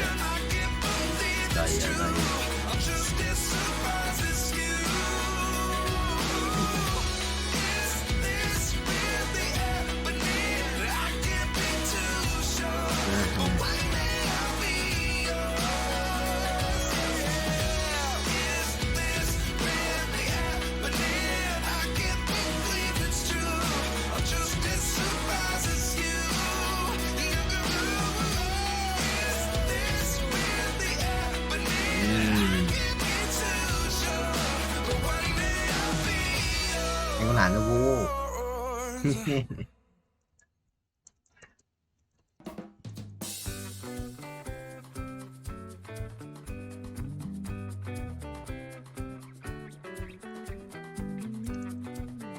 Broccoli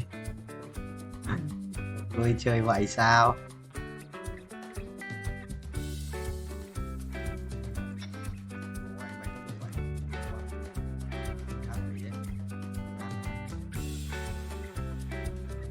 Bốc khói rồi mà lần này bốc lửa hay lần này tên là bốc lửa gì 700 tỷ mang 700 tỷ à? Mày phát một chi liền không? Một chi liền luôn mà vừa đang lắp 5 lắp cho là không dài ngã rồi. Quay đều quay yes.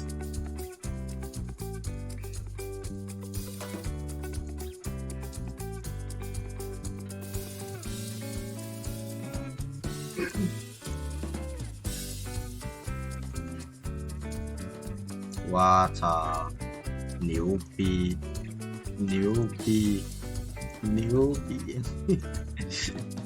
Ski toilet đấy à?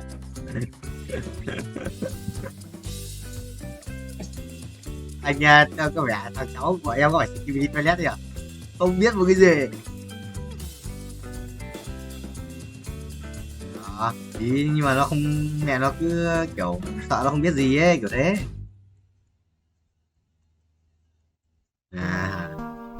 Làm xa lắm người ở Bắc Từ Liêm ở đoạn mà gần cái ấy, gần cái mà Westlake ấy, nó tên Westlake ấy,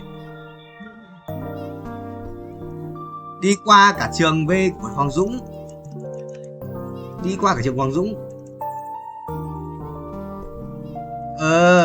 tận đấy cơ. Một người em bảo nó là vào mấy cái group của Lotte hoặc là gì đấy ấy, mà xem bọn nó khác đăng bài tuyển mà, xong rồi xem mày ở đâu người ta khác sắp xếp cho qua vị trí chỗ làm mà cái kiểu này. Nó tè không biết Teria hình như là phải làm một lương xin luôn ở cái chỗ đấy thôi, ở đâu cái quả sập của cây là Vinmart này nó sắp xếp theo kiểu trọ. Yes, ta ra vị trí ở đó. Nó ở đâu? Nhưng mà thằng cháu mày học trường ý là định học công nghiệp á? Công nghiệp thì chuồn tàu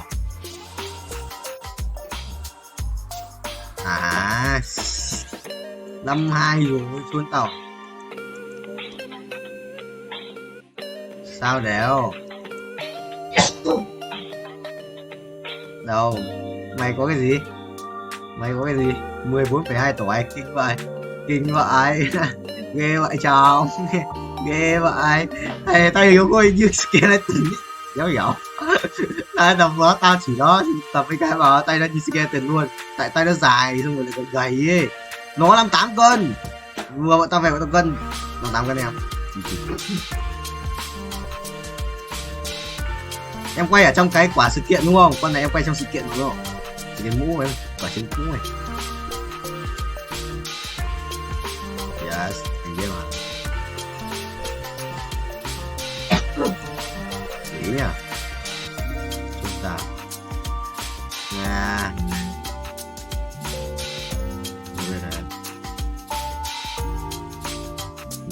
Sao tôi tưởng vừa là chị?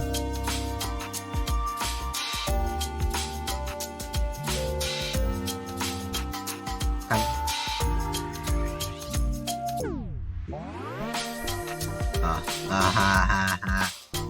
Yeah, chua. Có cho không? Có cho không? Có cho không?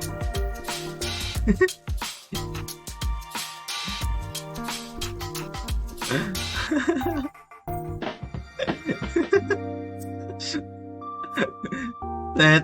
Cái thằng yêu khôi, cái thằng yêu khôi. Cái thằng yêu khôi. Lấy thằng đâu, thằng năm bé để độ cao.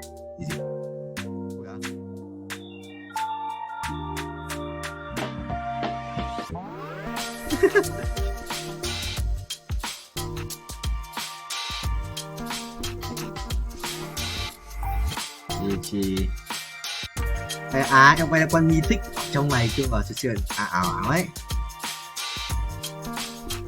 của em ơi, sự kinh khủng ấy, sự kinh khủng ấy. Còn đây là nó vui, nó bảo là nó mới đi tập lâu rồi, nó không tập đây, tập lại nó tập chiều, có máy tập một tí mà đeo chôn ngủ à. Tao đang tập máy này xong nó cứ bảo ê ra kia đi, what the hell, chôn tao.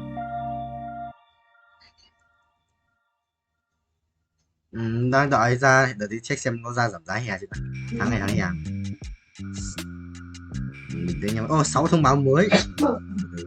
Tao đăng bài đâu. Admin có lên lập, nó đăng bài là admin có lên lập quản lý một group các member tập tại ở Nguyễn Lương Bằng để anh chị em giao lưu học hỏi xe duyên với nhau không nhỉ? Kinh ấy. Gì vậy? Gì ấy nhỉ? Nó đăng rồi này, từ từ ta xem. Học ngồi Bún ơi.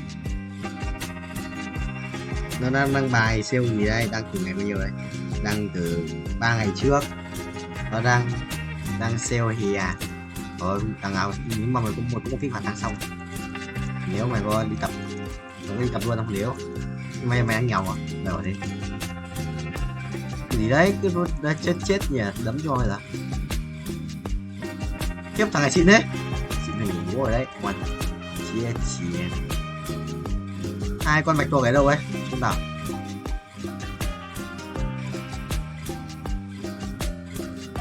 Bọn thấy lúc nào trả tiền. Bọn đấy quỷ tiền. Bọn đấy lúc nào trả tiền. Nhưng mà đấy lúc nào trả tiền ngay em. Không mà thiếu đâu.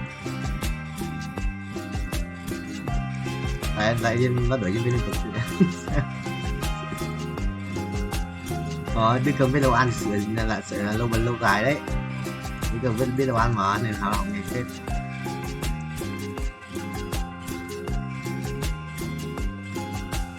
What the hell, nhưng mà sao nó không nói lại. Anh bảo sao thằng này nó không tự đi năm 2 mà anh tưởng là cái thằng mới đi xong cơ. Anh tưởng thế. Anh tưởng là cái thằng mới đi xong luôn thầy. Thằng ấy chắc là đang chơi rồi, đang chơi foil rồi, đang chơi foiling rồi.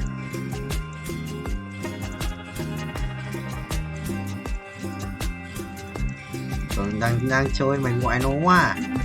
Của tao à, tao phiền không? Mày làm phiền thằng Vương. Của tao à? Không biết mấy giờ không cửa ấy. Ca tối mà 10:30 tầm đấy. Đều đi có thể đấy. Em lên cô mới rồi đúng không? đúng rồi, mới lần 3 lần rewatch mà. Lần thứ nhất 2,5 tỷ. Hả?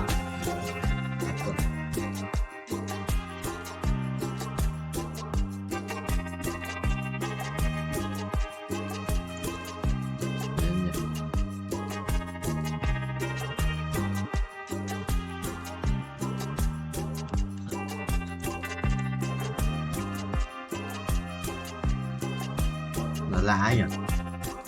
Thấy thằng cháu cũng lạ lạ nhỉ? Không phải.